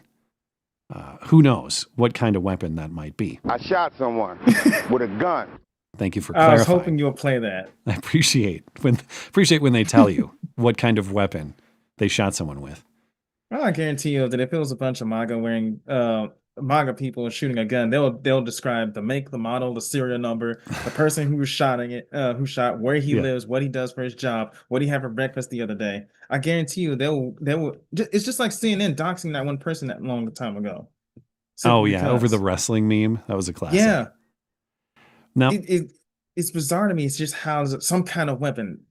It's a gun. Are you retarded? Ask anyone watching that video what that guy's doing. It's not. Well, I don't know. It might be a sword. Is that a bat? He might have. Brass knuckles. What am I trying to think of? What are the hard knuckles people punch people with? Yeah, I couldn't think of it. It's an L-shaped automatic slingshot. Okay, there we go. Bart Simpson style assault. Yeah. All right. Now, as we'll see, Democrats and these protesters, these rioters, a lot of them are saying, well, how could you do this to kids? Don't you see all the kids running around in these videos? Yet, why are there kids there? Are the kids protesters? In which case, might we question who brings kids to an active federal law enforcement scene? Or are these kids working at the farm? In which case, why are kids working at the farm in apparent violation of state and federal child labor laws? Well, the New York Post, this New York Post reporting says that Glass House Farms is now under investigation for possible child labor law violations. I don't see a ton of details, but DHS Secretary Kristi Noem, quoted in here, says 14 children were rescued from potential forced labor and exploitation and trafficking. So basically slavery. And then Pam Bondi came in and said, well, actually, no, they're not connected to anybody and there's nothing to see here. Move along. And Trump backed her up. She's doing a fantastic job. Fantastic as usual. But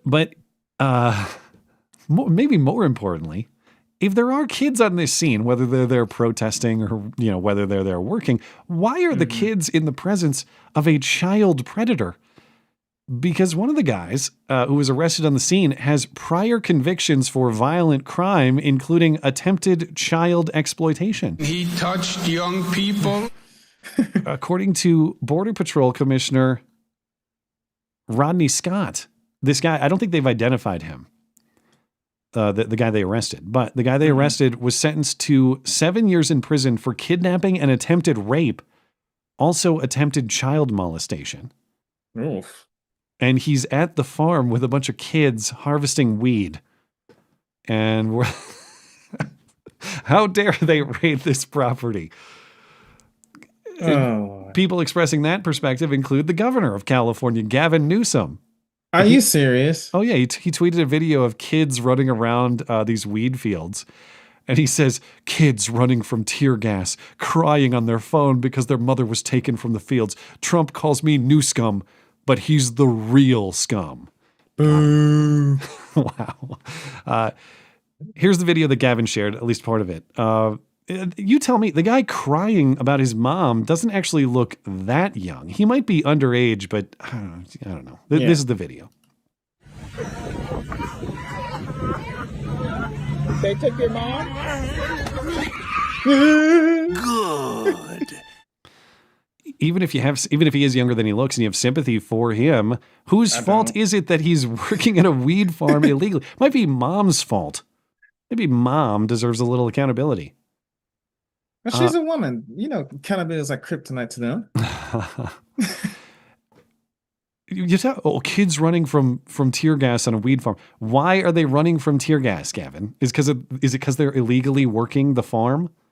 Or is it because their degenerate parents brought them to obstruct federal law enforcement? Either way, they're in the presence of child predators. Why? Why are kids on the weed farm? Why don't you care about that? You care about the children so much. You know why this bothers me? And I was going to wait until much later to want to reveal this to everybody, but I want to be a farmer myself. Oh, yeah. And there's a program that I'll be a part of. Hopefully, that I'll start doing that next year. And this will involve me going from farm to farm across the nation, just seeing what that farm does. If I come across something like this and I'm involved, if you see me on the news, just know that I'm innocent. You're going to be you're going to be in a Dan Bongino spot. They're going to say, listen, Joshy, you want to be a farmer?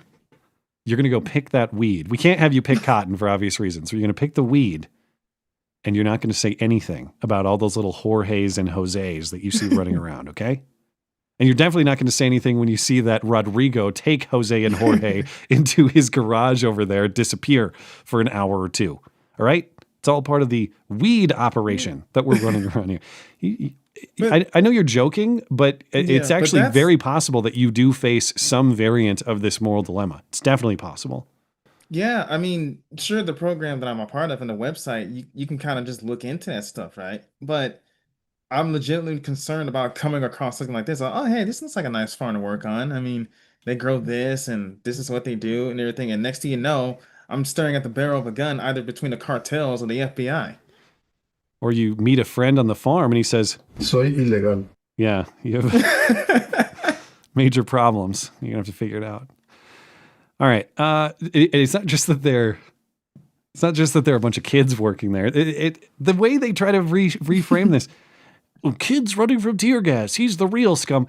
Look at this. This is a tweet from Congressman Jimmy Gomez, who represents a California, an LA area congressional district nearby. He posted, how many MS-13 gang members are waking up at 3 a.m. to pick strawberries? Oh yeah, 0. Trump said he'd go after bad hombres, but he's targeting immigrant farm workers who feed America. He either lied or he can't tell the difference. No, actually, these farmers contribute to American hunger because they make everyone get the munchies with their marijuana. There's no food produced here. Why? No strawberries were picked. It's not 3 a.m. It's the middle of the day. They're harvesting weed with child labor. And then you're going to accuse Trump of lying about this. There's nothing in his statement that's remotely true. Who the fuck wakes up at 3 a.m. to pick strawberries? Strawberry season is over. Well, speaking of personal farming experience, this is the first year that my family's tried to grow some food in our backyard. You know, I've had some stuff sitting around like preparations for a bad day. Like maybe we could plant some stuff but I never got serious about growing it actively. Had a lot of stuff going on, but this is the first year we've tried. We don't have like a ton. And I know the first rule of preps is you don't talk about your preps. Fine. Come into my yard, steal my jalapenos. All right. Whatever. No, we're growing some stuff and including strawberries. Strawberries right now taken off. It is prime strawberry picking time, at least around here. Don't refrigerate it because they will lose a lot of their sweetness if you do. It was actually earlier today. We tried our first ever jalapeno that we grew and harvested. Oh, how'd that go? It was awesome. Yeah, it was perfectly crunchy. And of course, when you cut up a jalapeno that is fresh, you're going to get it at its peak spiciness. So yeah, it was great. I don't do spice, but it's better when you grow it yourself. You can taste the difference. I highly recommend. So there's all that Miracle Grow that I gave it. It made it extra spicy. All you need now is some laying hens. I haven't graduated to chickens yet, but maybe someday. There was also an attempt to make this seem like something bad because they kind of tried to make it sound like they killed a guy. But as reported, a farm worker dies from injuries suffered during immigration raid in Ventura County, family says. Did ICE kick his ass? Did they curb stomp him Elmo style? What did they do to this man? No, he ran away when ICE showed up. He climbed to the top of a greenhouse and he fell 30 feet, breaking his skull and his neck. And he died at the hospital. So this dude ran away from ICE people who were trying to arrest him and paid the price for his foolishness. He did not die in ICE custody. In fact, they brought him to the hospital so that maybe he could live, but he didn't. Anyway, that's it on the weed farm. And you have any more questions about that one before I move on? I will wait because I saw in the notes that there was a whole Civil War talk, so I kind of wanted to draw that together. It's a very weird one. So let me just get through a couple other immigration thoughts here that are related, and then we'll talk Civil War talk in a second. One piece of great news is jobs coming back to Americans again. I know it's been kind of a dump on Trump night, but that is, hey, he did it, okay? That doesn't mean that it's all bad news, though.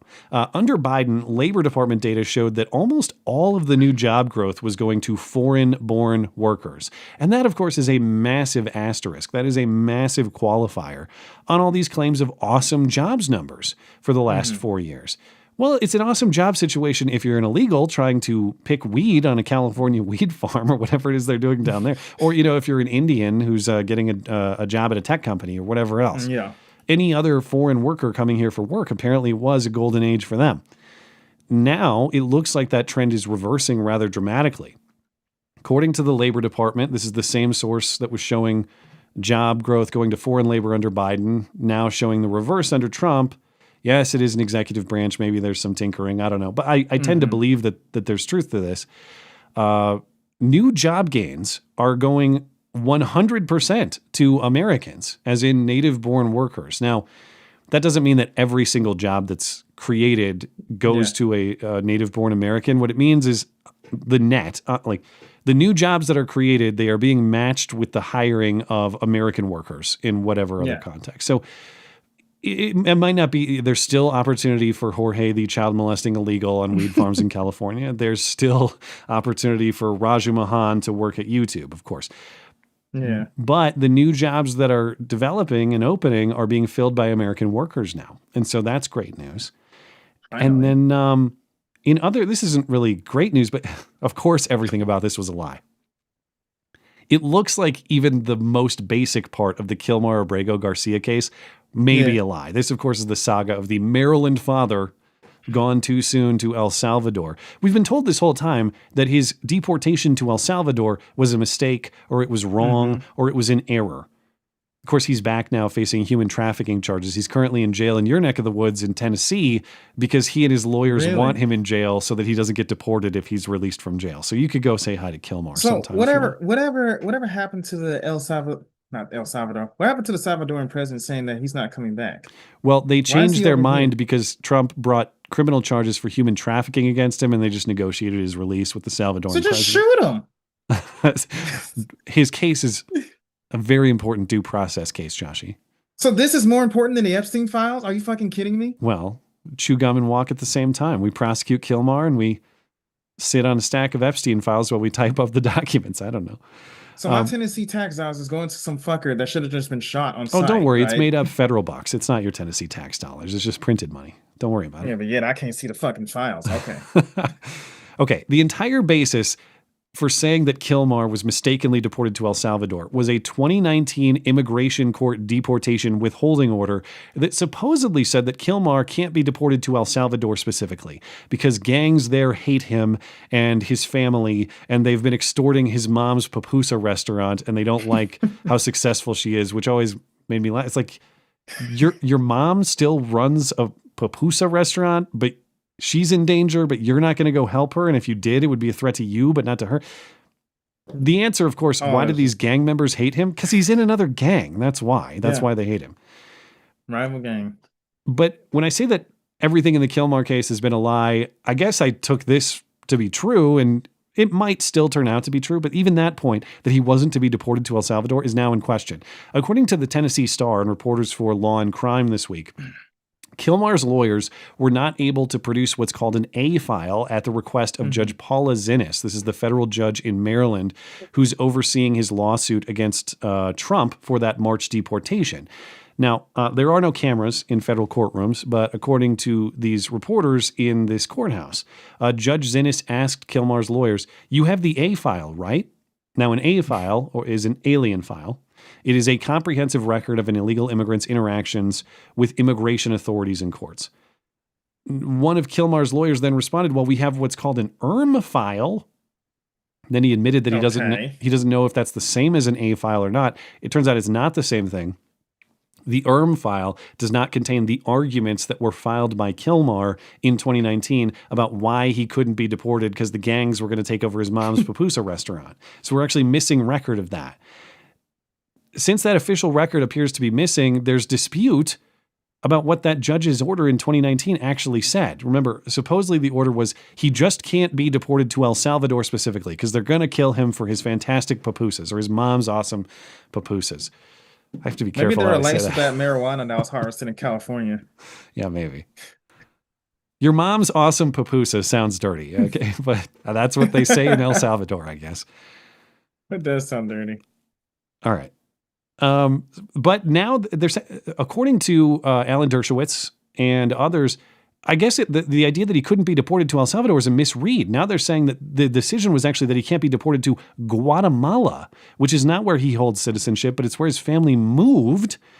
And that's where a lot of this gang activity was operating. So the pupusa restaurant and his family, they're in Guatemala. And the judge said no sending him to Guatemala because the rival gang hates him so much they're going to kill him. If this is correct, the entire premise that he couldn't go to El Salvador was bunk. Everything about Kilmar Abrego Garcia has been a lie. Why wouldn't this be a lie, I guess? But see if you can get a jail. I don't know where, if he's in town, if he's in Nuga, see if you can get a jailhouse interview and ask him about the truth of the matter. He'll probably be. If he is, I might know where he might be at. Maybe he'll talk. Never know until you ask. All right. I was like, hey, amigo, stay with me. You know enough Spanish to get this done? All right. Before we get to the Civil War talk, every once in a while, someone comes to the correct conclusion for entirely the wrong reasons. You know, they almost get it, but not quite. That happened on The View this week. Joy Behar was complaining about reported efforts from the Trump administration. Previously, they said they were going to abolish FEMA, the Federal Emergency Management Agency. And then the Texas flooding situation happened. Yeah. And it sounds like they're walking that back. Now they're saying they're just going to, they're not going to phase out FEMA by the end of the year, which is what Trump was saying earlier. Now they're saying they're going to reform it and modernize it to be less bloated and to be more capable of assisting state and local emergency responders and letting them lead. Dude, just let the states handle their own shit. Correct. And actually that's where Joy Behar is going here. Because in response to this outrage, Joy Behar on The View questions, well, why am I paying federal taxes if I don't get awesome FEMA response for it? If the states are going to handle these things, emergency response, why don't we just pay state taxes and not pay the feds? And I'd like to know, why am I paying federal taxes if they're not going to do anything, by the way? Is there anybody that can tell me that? Yeah. If they want the states to take care of everything, I'll pay state taxes and not federal taxes. Yeah, right. Watch the IRS come after me now. Bingo. Wow, man, a broken clock can be wrong twice a day at least. Right twice. Well, it's wrong all the time, but right. Yeah. Anyway, yeah, she's acting like this is some kind of novel idea. It's not. Yeah, you know, that's how the country was designed, Joy. That's the concept of federalism right there. The federal government maybe shouldn't have its tentacles in everything. It should be very limited, actually. Maybe states should be responsible for day-to-day political affairs, including, yes, emergency response. And you can decide if your state manages these things well or poorly. And you can decide by voting with your feet if you'd like to pay those taxes or not. And even on the other side of this, like maybe you say, well, of course there are emergencies like the Texas flooding or think Hurricane Katrina or something, where it's on such a scale that the federal government has to help because the state and local people, they're just not equipped. Even if they're trying to do their best, they don't have the resources to do it. So you still need federal help. Okay, that could exist. Right. I'll grant your point. The issue remains if state and local emergency responders or the state and local governments operate with the assumption that the feds are just going to do all the work for them, they have no reason to actually build a capable emergency response system themselves. If they think that most of the work is going to rely on them first, they will build stronger, more capable emergency response systems. And then guess what? You don't rely primarily on a federal response that is days late, understaffed, doesn't have all the resources are disorganized. You get people who live there. You get people who care about that place. You get people who understand that place. Not only that, they know the place very well. Yeah. So know the communities and everything. So, for example, when that hurricane hit the Carolinas and everything, there was actually a Christian organization that pulled hundreds of volunteers to go and help them out, and they did a lot of great work. So you can even have organizations from other states willing to help them out. Yeah, exactly. If you want these things to function at the highest possible level, not only from a tax fairness perspective, from just an effectiveness perspective, you want it led by people who live there and understand it. Yeah, that's all they're aiming for. But Joy Behar, maybe we can avoid this civil war after all if we can agree on returning power and taxation to the states. Where was this common sense when we needed it, though? I think you're right. It was accidental. This is not to be credited too generously. This is her accidentally making a coherent point. Yeah. Well, speaking of the Civil War, now yes. I don't know how many times you and I have talked like Civil War, monarchy, all these things.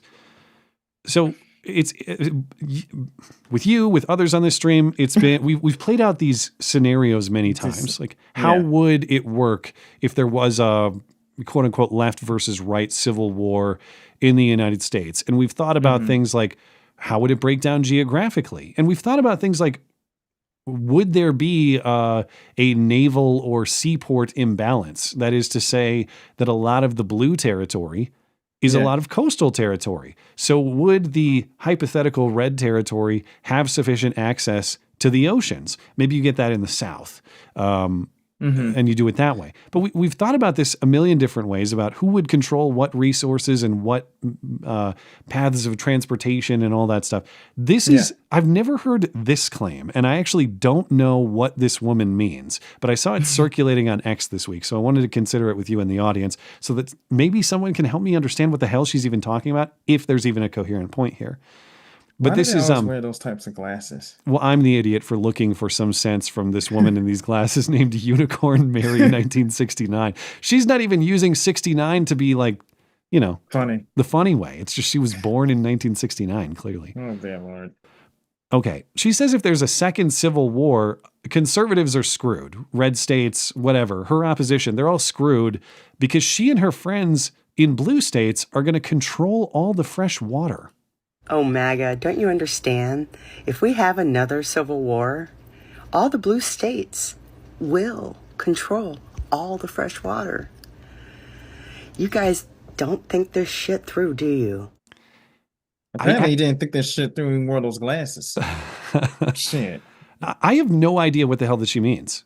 She don't know what she means either. So I'm not even raising this point to be like, oh, haha, Unicorn Mary 1969 belongs in the retard registry, though she clearly does. What does she mean, control the fresh water? Like, does she think that red states import their fresh water from blue states? My fresh water here in a red state, it comes straight from the source. It comes from mountain snowpack that melts and drains downhill right to my community. There's no blue state control of that. Maybe like the Federal Department of Environmental Quality has some involvement in that. But generally speaking, we don't rely on some blue state personnel to come bring us water or something like that. And as far as I understand, the opposite is often true. Like, look at LA. LA is getting a lot of its water from the Colorado River. That you could count Colorado as a blue state, I guess, but generally speaking, that's not coming from a blue area or a blue controlled place. California is the place with the water management crisis. They have to worry about where their water is coming from. Maybe Texas. Like, what's a red state where they're in some kind of water management crisis? Who the hell is that? Maybe Texas. I don't know. Here's the other thing, right? You expect me to believe that the blue states, who can't even control their own cities, right? You expect me to believe that they can control all of the fresh water? I guess. I don't know. I mean, they're going to have a lot of things to guard with the guns that they don't have. It's going to be a problem. Exactly. And the thing about this whole, well, let's finish up with this and then I'll give my thoughts on this whole Civil War II kind of thing, if you have any more to say about it. The only other thing I have to say about Unicorn Mary 1969, I guess she's probably just confusing the ocean with fresh water. Does she mean we're going to control coastal areas? But that's not fresh water. Is it just simple as that confusion?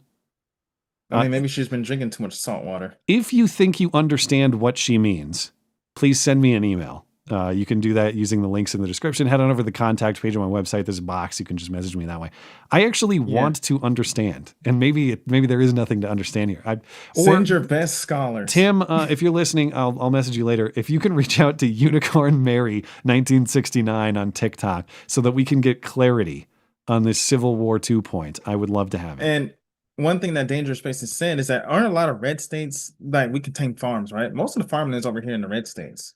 And a lot of farms do need fresh water, so I don't know what this lady was talking about. Certainly red areas, too. I mean, you think of blue states like Minnesota, Colorado. Mm-hmm. Yeah, I mean, they have their city centers that control the state's politics, but the majority of the state, some 90+%, is rural farmland that votes Trump a lot of the time. Yeah. So, I don't know.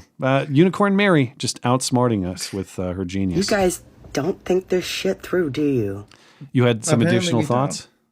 Yeah, so I'll make it real brief and real quick. My thoughts on the whole Civil War II thing, because I'm a history enthusiast, mostly for medieval and stuff. For anybody who's familiar with the YouTube channel Kings and Generals, I was kind of watching their series on the Civil War. And you'll be surprised to know that the beginning stages of that war was kind of unorganized. So what I'm seeing right now, and this may not be directly related, is that everybody seems to have the spirit to fight, but to kind of credit, what was her name again? The old hag. Unicorn Mary, 1969. Foremost scholar of our era. How do you forget? Yeah. The one statement I will agree on, not necessarily towards MAGA, this is like nobody thinks it through, is that we have the spirit to fight. Look at all the protesters just fighting for what they think they believe in, even though they couldn't tell you. But when the Civil War actually broke out, people began to realize, it's like, wait a minute, where our fighting units, where our armies aren't in the best of shape.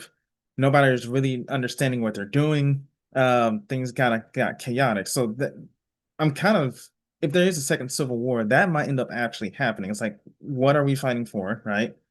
Are we justified in what we're fighting for? And how organized is this going to be? Because things are completely different nowadays. It's not like in the Civil War era. Washington had to motivate his men during the winter at Valley Forge or wherever that was. Yeah. Donald Trump is going to be motivating his men by saying, remember, the Epstein files do not matter. You're fighting for something far greater. And they will all take up the sword and the gun. Yeah. They'll just like that guy in Ventura. They'll shoot their enemy proficiently with some kind of weapon, and they will be the heroes of the day. But the other thing that I kind of doubtful about this whole second Civil War is because we live in a time where we have everything, right? We already accused Trump of protecting the status quo, but how many people are actually willing to upend what we have? A lot of people are comfortable, a lot of people are complacent. Do you really want to start a second Civil War and have it destroy everything and start over, right? Because I'm afraid that there's a few concerns that I have. One is obviously a race war, right? Because that's going to happen somewhere. Two, are you guys actually brave enough to do it? Because I don't think you guys are, right? And when I say you, I don't mean y'all, not our audience or anything. But there's always call for a second Civil War. But I was like, well, you guys say it's because to protect our rights, but our rights have been getting trampled on for like the past 5 years or so, and you guys have done fuck all about it. I'm motivated by that jalapeno. It was spicy enough for me to. Yeah. I'm going to defend it with everything I got now. But the kind of the thing is, people have the spirit to fight. They have a desire to fight, right?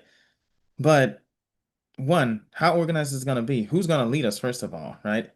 Who are going to be the minds behind these armies? And like you say, geographically, who's fighting who? You have some states that just might want to stay out of it entirely.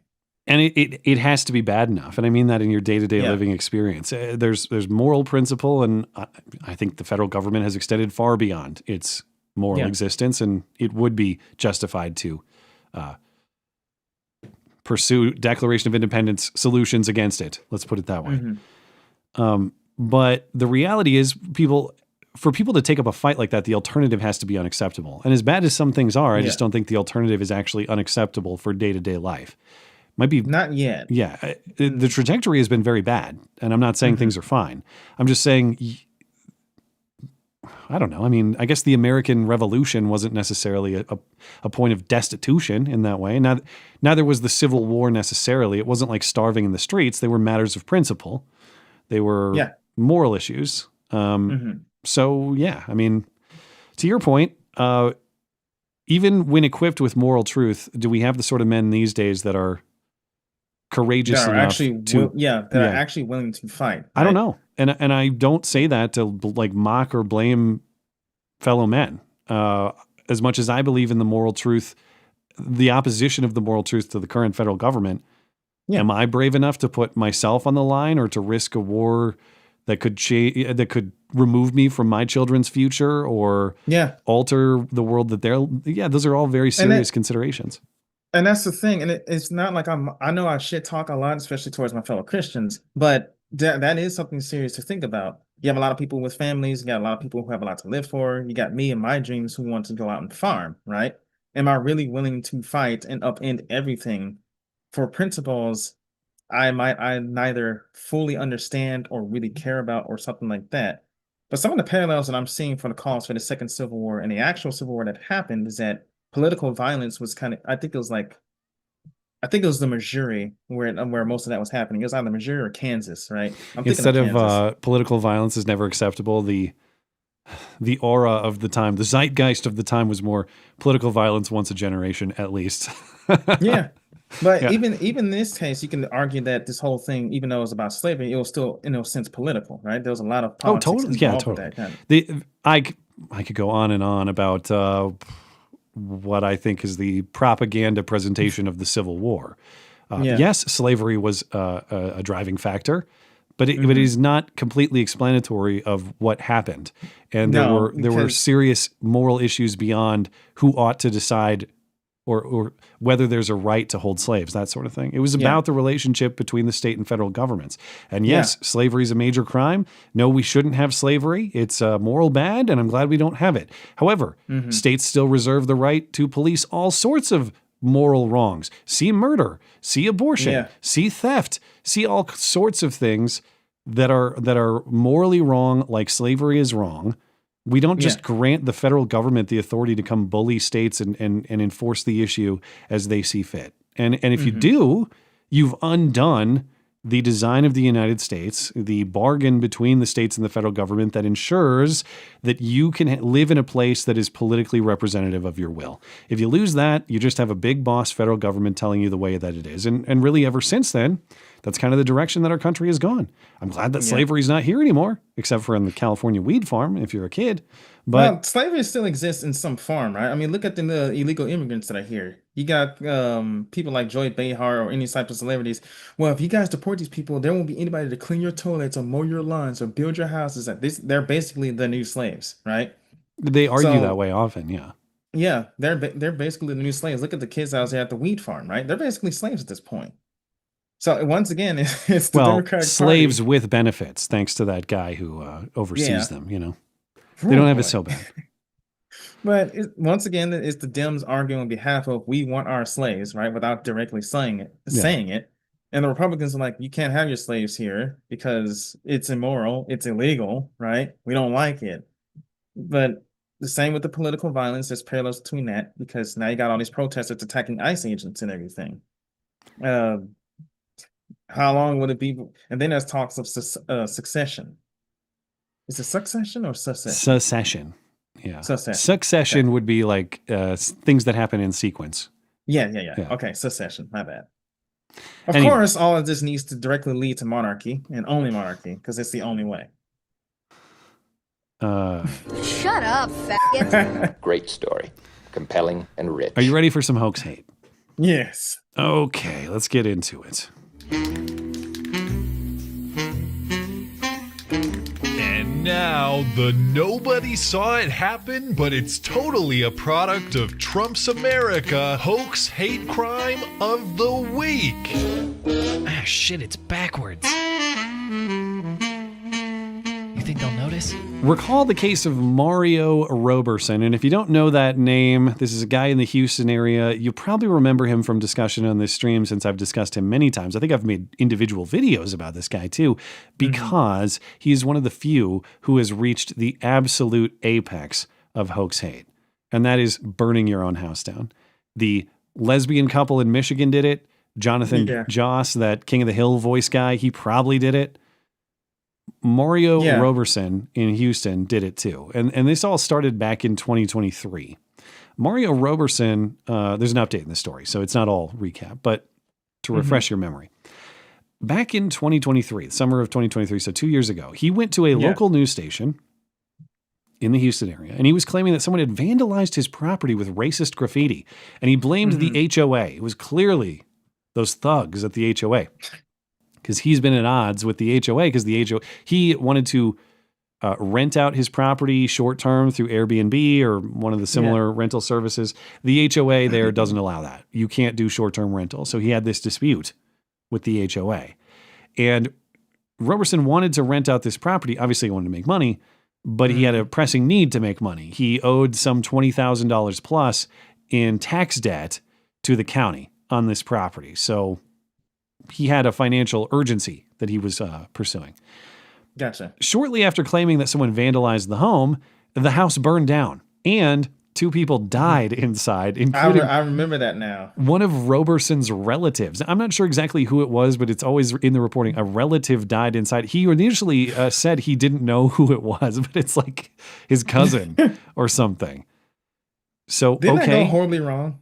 Well, yeah. So how did my relative die inside? Who did that? I don't. It's not mine. I don't know. The reason that this unraveled, in addition to being a fairly obvious hoax from the start, is that there were there are 3 people inside the house. 2 die in the house fire. One escapes the house on fire and runs out of the house, gets in a car and drives away. I think neighbors saw him, or someone reported this, or he was driving so crazy that sheriff's deputies pulled him over. And when sheriff's deputies pulled him over, this guy told them, this was an insurance fraud operation that we were running. And so bring that back to this week. Roberson was arrested not by Texas state authorities or Houston police or someone local. He was arrested by the FBI in relation to this crime. He was previously arrested by those Texas authorities, but now he's facing federal charges. Here's local reporting giving an update to the story. When I first sat down in Mario Roberson's Cypress living room in June 2023, he claimed the truth was coming out.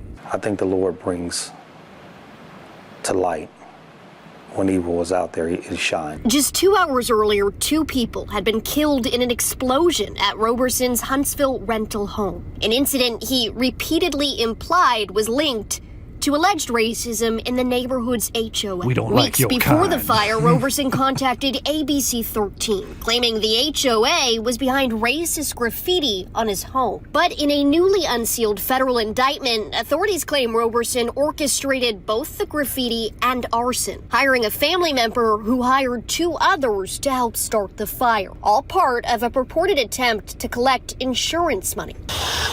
Gas. I was standing by the window and said, y'all better come over and go. And the gas went boom, and I caught fire. Law enforcement believes the arson attempt was bungled, killing 2 of the 3 men, including Roberson's relative. This body camera video shows authorities confronting the sole survivor who had just run from the building on fire. I'm telling you from Houston. This dude, he told me, bring him out here to Huntsville. All right. He said somebody supposed to do a numbers job. And a numbers job, according to law enforcement, is commonly used to describe insurance fraud. Now, 13 investigates found that Roberson owed more than $26,000 in back taxes on that property. The county put it up for sale just 2 days after he first contacted our team. I'm sort of sympathetic to the property tax dispute.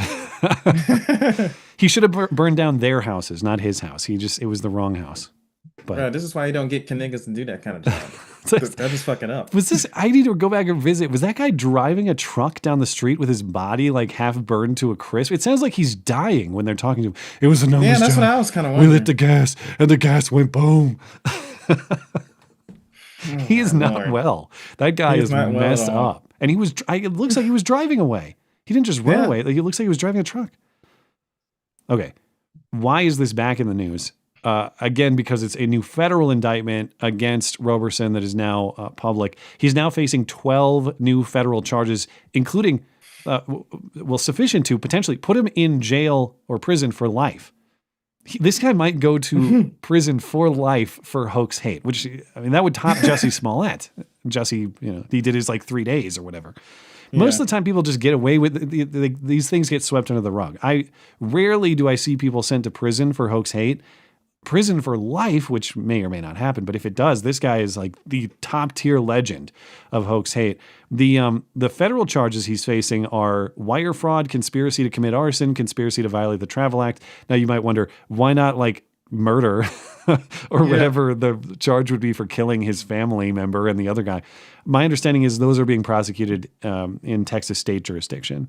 I wouldn't even call it murder, and it would probably be like manslaughter or something like that. It's got to be, it's accidental. Yeah, but he's still responsible. So he might get charged. Yeah, he might get charged with manslaughter rather than murder because murder shows intent. He wanted to kill these guys. Yeah, whatever the illicit homicide charge would be. I believe he's being prosecuted for that in Texas. Look, man, they could have hired some Nigerians to do that. Yeah, don't hire your stupid cousin. All right. God, man. The thing is, remember the sequence of events here, too. Yeah. This guy staged this event, got his family member killed, presumably is thinking in his head, holy shit, I just killed my relative in this ridiculous scheme I developed. Instead of keeping quiet about that, he then went to the news and sold the story. So he knows in his mind, I got my relative killed in a home explosion that I orchestrated. And then he still goes to the news to sell the story about how this is some racist attack. I imagine that's going to be a fun family reunion. Very awkward. Yeah. All right. I have one other case. There's a couple outside of Kalamazoo, Michigan. They say their pickup truck was vandalized with a racist keying, scratching a car with a key.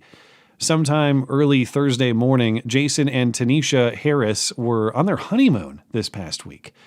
But while they were gone, Jason's Ford F-350 truck was vandalized with a swastika and the N-word. In the early hours of Thursday morning, Jason Harris's Ford F-350 Limited was vandalized at his Galesburg home. A racial slur on the driver's side door, swastikas on both sides, the tires slashed, and an unidentified liquid poured across the doors, even damaging the paint. Neighbors alerting Tanisha Crenshaw Harris and Jason while they were on their honeymoon in St. Thomas. If it was just vandalism, that's a different thing. If it was just some kids messing around, but once you see the N-word and the swastika, it takes it to a different level. I don't bother anybody. We don't bother anybody. I think we are probably some of the most respectful neighbors. Israel Harding, a neighborhood friend, was spending the night at his friend's house when he heard the truck's alarm go off. When he walked down the road and discovered the truck destroyed and vandalized, he quickly called his mother and got in contact with Crenshaw Harris. Neighbors gathering with Tanisha and Jason, offering their support in any way they can. You know, to have so much hate in your heart, to go out of your way to do this to such kind people.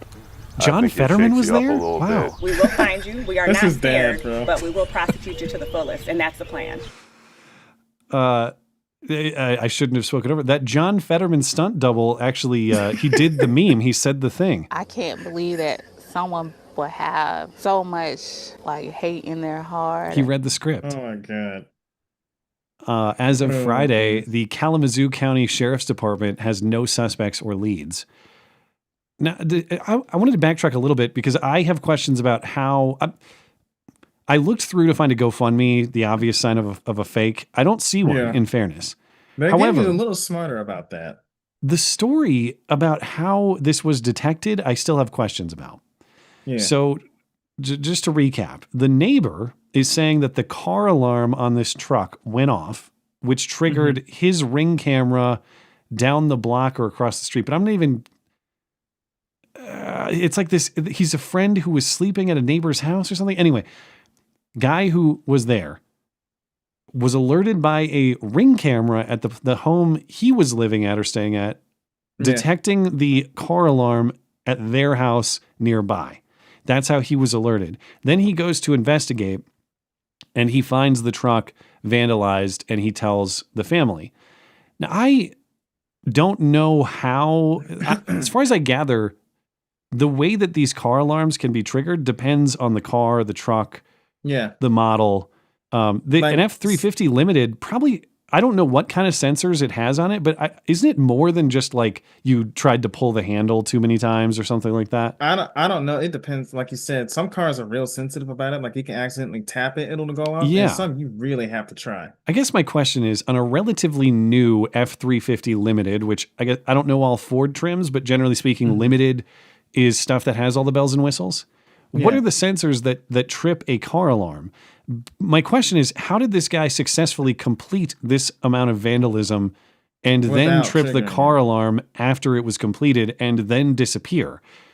That sequence of events doesn't make a lot of sense. What sort of sensors exist on this car that would detect? Isn't the whole point of the security system to detect someone from doing this sort of behavior, or someone engaging in this sort of behavior? I don't know. I'm not asking rhetorically. I don't know if this would be picked up or not, but it seems odd to me that a truck with all the bells and whistles would not have the alarm triggered until a guy completed his scratching of both sides of it. And we see in the photos, there's no broken glass or anything like that. The guy didn't break the windows. There's no obvious damage beyond the keying. So if you told me like, well, he did the keying and then he smashed the window to try to steal his wallet inside or something like that, okay, maybe that makes a little more sense. I just don't understand. The sequence of events and the alert does not make sense to me. So they can afford that kind of truck. Don't they have cameras in the house too? Apparently not, I guess. I don't know. So you can afford this 4-door truck, but you can't afford cameras to see the guy? F-350 Limited, I mean, what do those cost? I have no clue. But if they can afford that, they can afford cameras in that fucking house. I bet it's like a $60,000 truck minimum. Not that it necessarily means it's fake, but I'm just curious. F-350 Limited price. Excuse me. They go, well, there's quite a range according to Kelley Blue Book. So they range in price from $41,900 to $179,900. Who knows what he has. If you go to Ford's 2025 website here, and I don't know what model year his is, but they're listing on, I don't even have price here. The one that I'm looking at is a new 2025 Ford F-350 Platinum. And it's like 94, almost 95,000. Yeah, so very expensive truck. Yeah. Can afford this truck. They're probably paying a hefty amount for it. Can afford this truck, can't afford the cameras to keep watch over your house. Anyway. That reads to me as suspicious. I have some questions about that for sure. But we'll leave them until we get some more information on that. That's all I have for you. You ready to close out with some super chat? Yeah, man. All right, let's get back into it. And I left off on YouTube and Tippy, or actually Odyssey with all those memes. So let me get back into YouTube and Tippy. VV.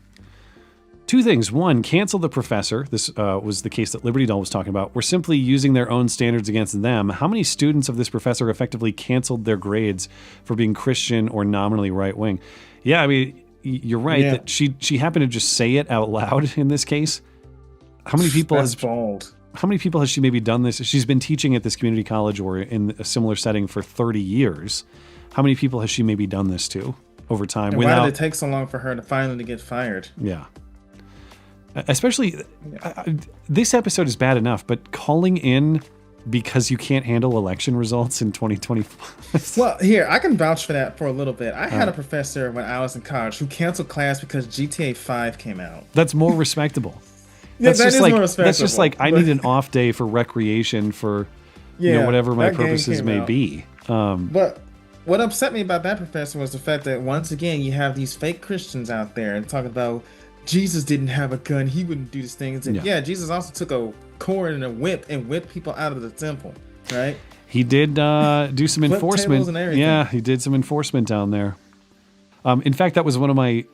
We read through that in John's Gospel in my Bible study when I was first getting introduced to some of these, and that was one of my first points of. Well, I wouldn't say first point of interest because there were a lot of points of interest, but this Jesus down at the temple, he's not the Jesus they frequently try to say, allowed anything and everything, and just was a hippie walking around in sandals saying everyone's cool.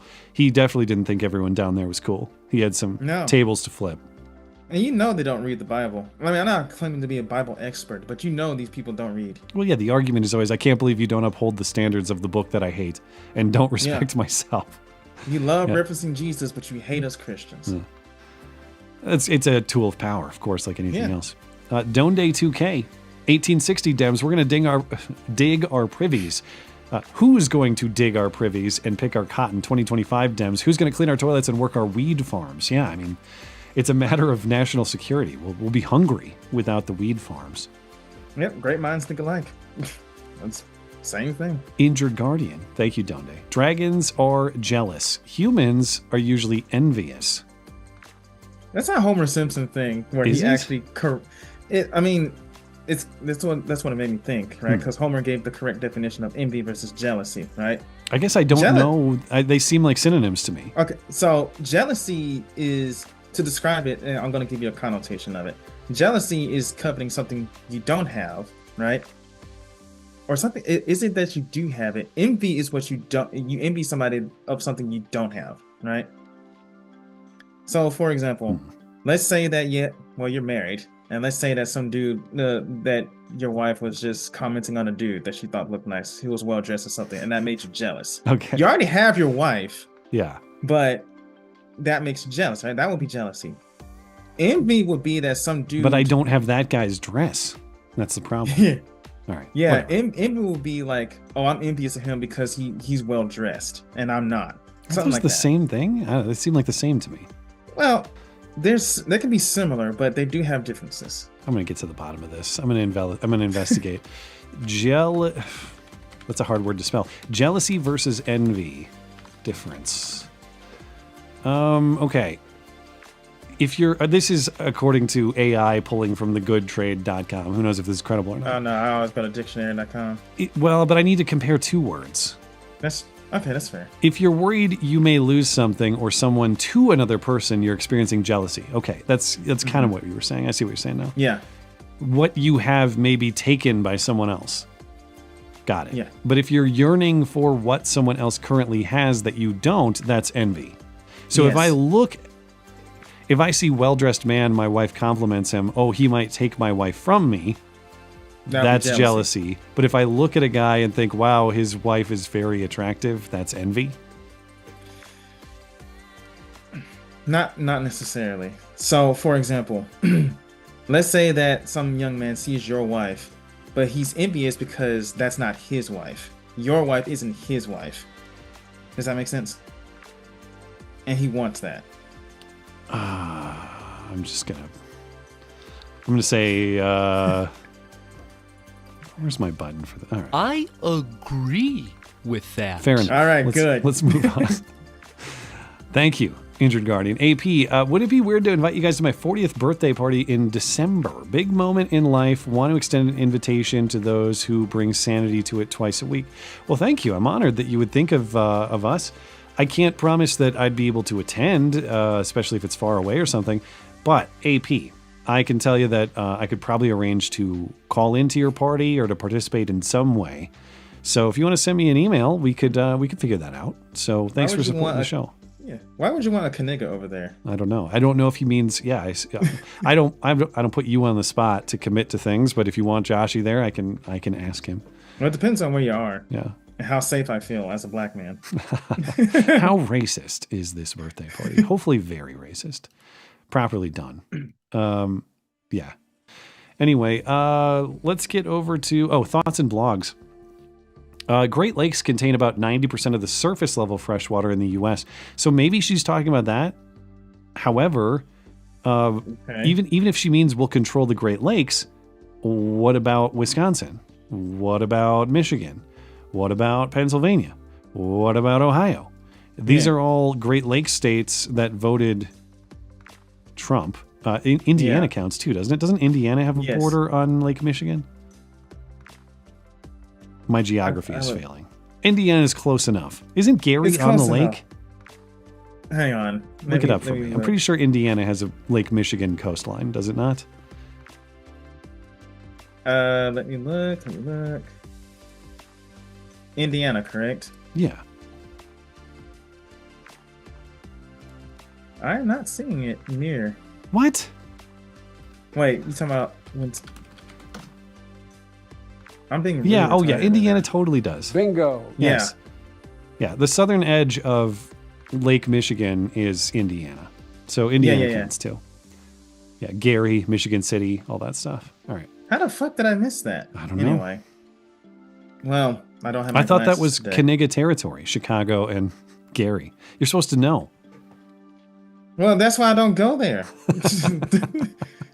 Hell, Atlanta, Detroit, Chicago, all of Alabama. Over on Rumble, Dangerous Space is our friendly call screener and producer. Bill McPherson confirmed the Give, Send, Go link for me. So if you're inclined, please help out Bill and his family with the link I posted on both Rumble and YouTube. Do you have the link, Matt? I don't handy, but as I mentioned, we'll talk about this with Bill, and we'll link it when Bill's on, and we'll take care of it that way. But if you want a reminder, it's you can look it up.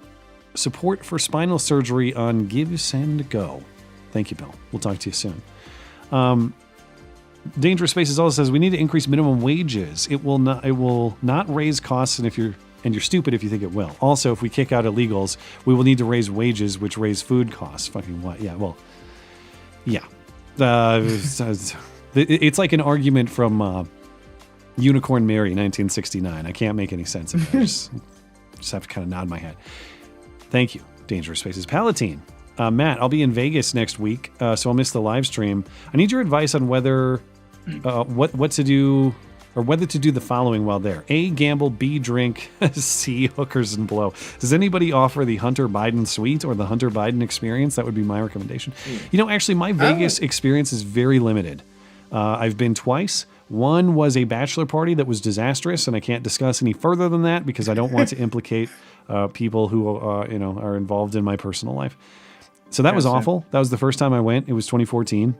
Oof. I also came through Vegas when we moved my wife here from LA. We drove through Vegas and we got to stay at the Trump Tower on election night 2018, the midterm, and that was pretty fun. If I was going to do a Vegas vacation now based on the limited experience I've had in those two trips, I would not. I thought I was going to be into the sports books because I love sports betting. Mm-hmm. No, it sucks. It's a bunch of fat guys smoking cigarettes. You can sports bet anywhere you want, some legally or otherwise, but for the most part, you can sports bet wherever. Don't waste time sports betting. I actually don't really care about the gambling, like table games and stuff, insofar as my preferred gambling method is sports betting. I don't care about table games. It's not my thing. If you're into that, great. Have a fun time. But if I was doing it, I care about like the pools. I don't want like a crazy party pool where it's just body to body, a bunch of college kids acting like jackasses. What I'm talking about is the pool like at Trump Tower, where we got to just hang out and sit in the sun in the middle of November. It's still summer, late November actually. Have a nice drink and just relax. And there's do that. Like if I was going, I would do that. I would relax during the day and I would go out to fine dining at night because there's some awesome places to eat. I haven't gotten into the shows. So my father and his wife, they went to Vegas, but they mostly went for the restaurants, especially like the celebrity chefs that have restaurants over there. Once I begin my travels, that's one place that I want to head. I want to be there just for the experience, right? I don't really necessarily care about the gambling. I just kind of want to see it. Yeah. I definitely want to eat there and everything, but I would say if you're going to Vegas, just go for the experience. I wouldn't, hookers and blow. Why would you do that? Right? If you got free hands and a computer. What the? Come on, man. All right. Hey, it's free. Compound fracture. Have a fun trip, Palatine. All the best. Yeah, man. Have fun over there. Compound fracture. Civil War talk brings up an important point about Epstein.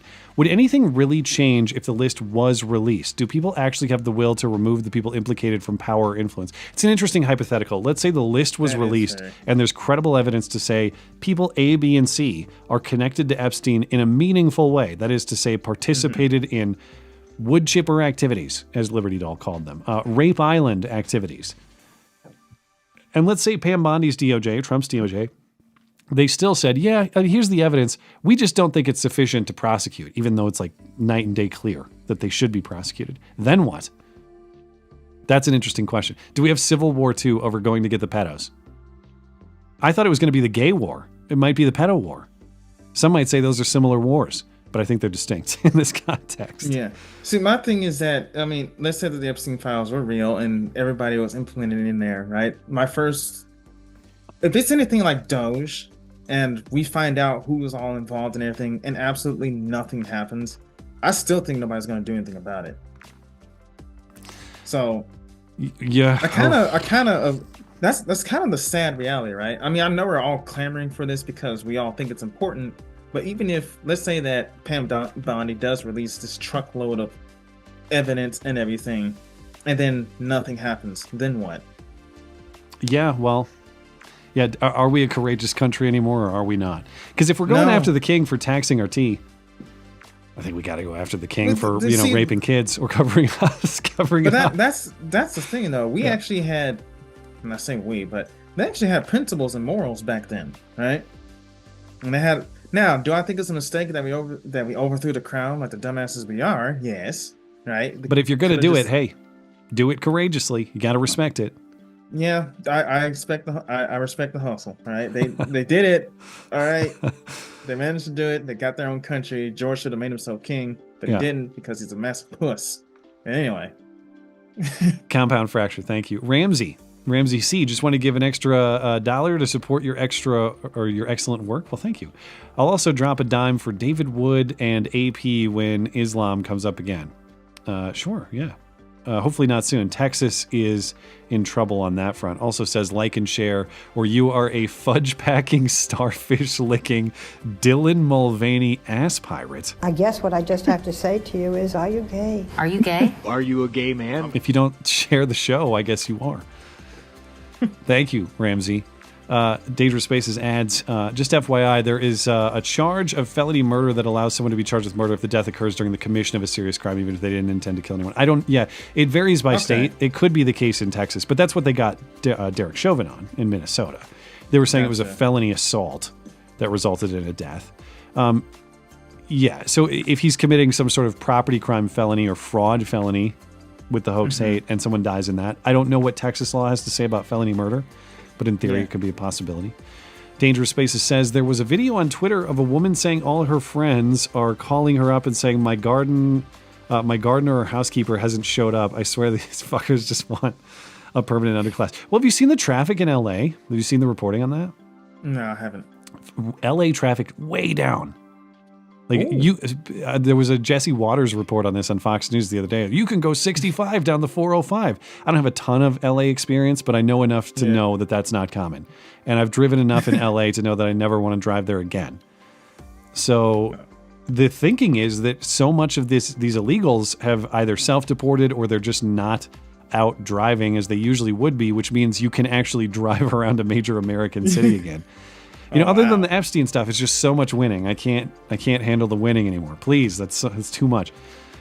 Anyway, it's good news if it's true. Encouraging Americans to have babies. Maybe. So we can, because the whole thing is that we're importing because our population is low and for votes, right? But really, we're stagnant and dropping because we're not having enough babies. Listen to Elon Musk. He'll tell you all about it. JP Timbers. You may maybe have some questions about his approach. I make that face. Let's just move on. JP Timbers, kissy face. Well, thank you. We love you. You're very special. If I could kissy face emoji, I would. Thank you for that. Gay! Palatine. Envy and jealousy are opposite feelings. Envy is greed, jealousy is fear. Okay.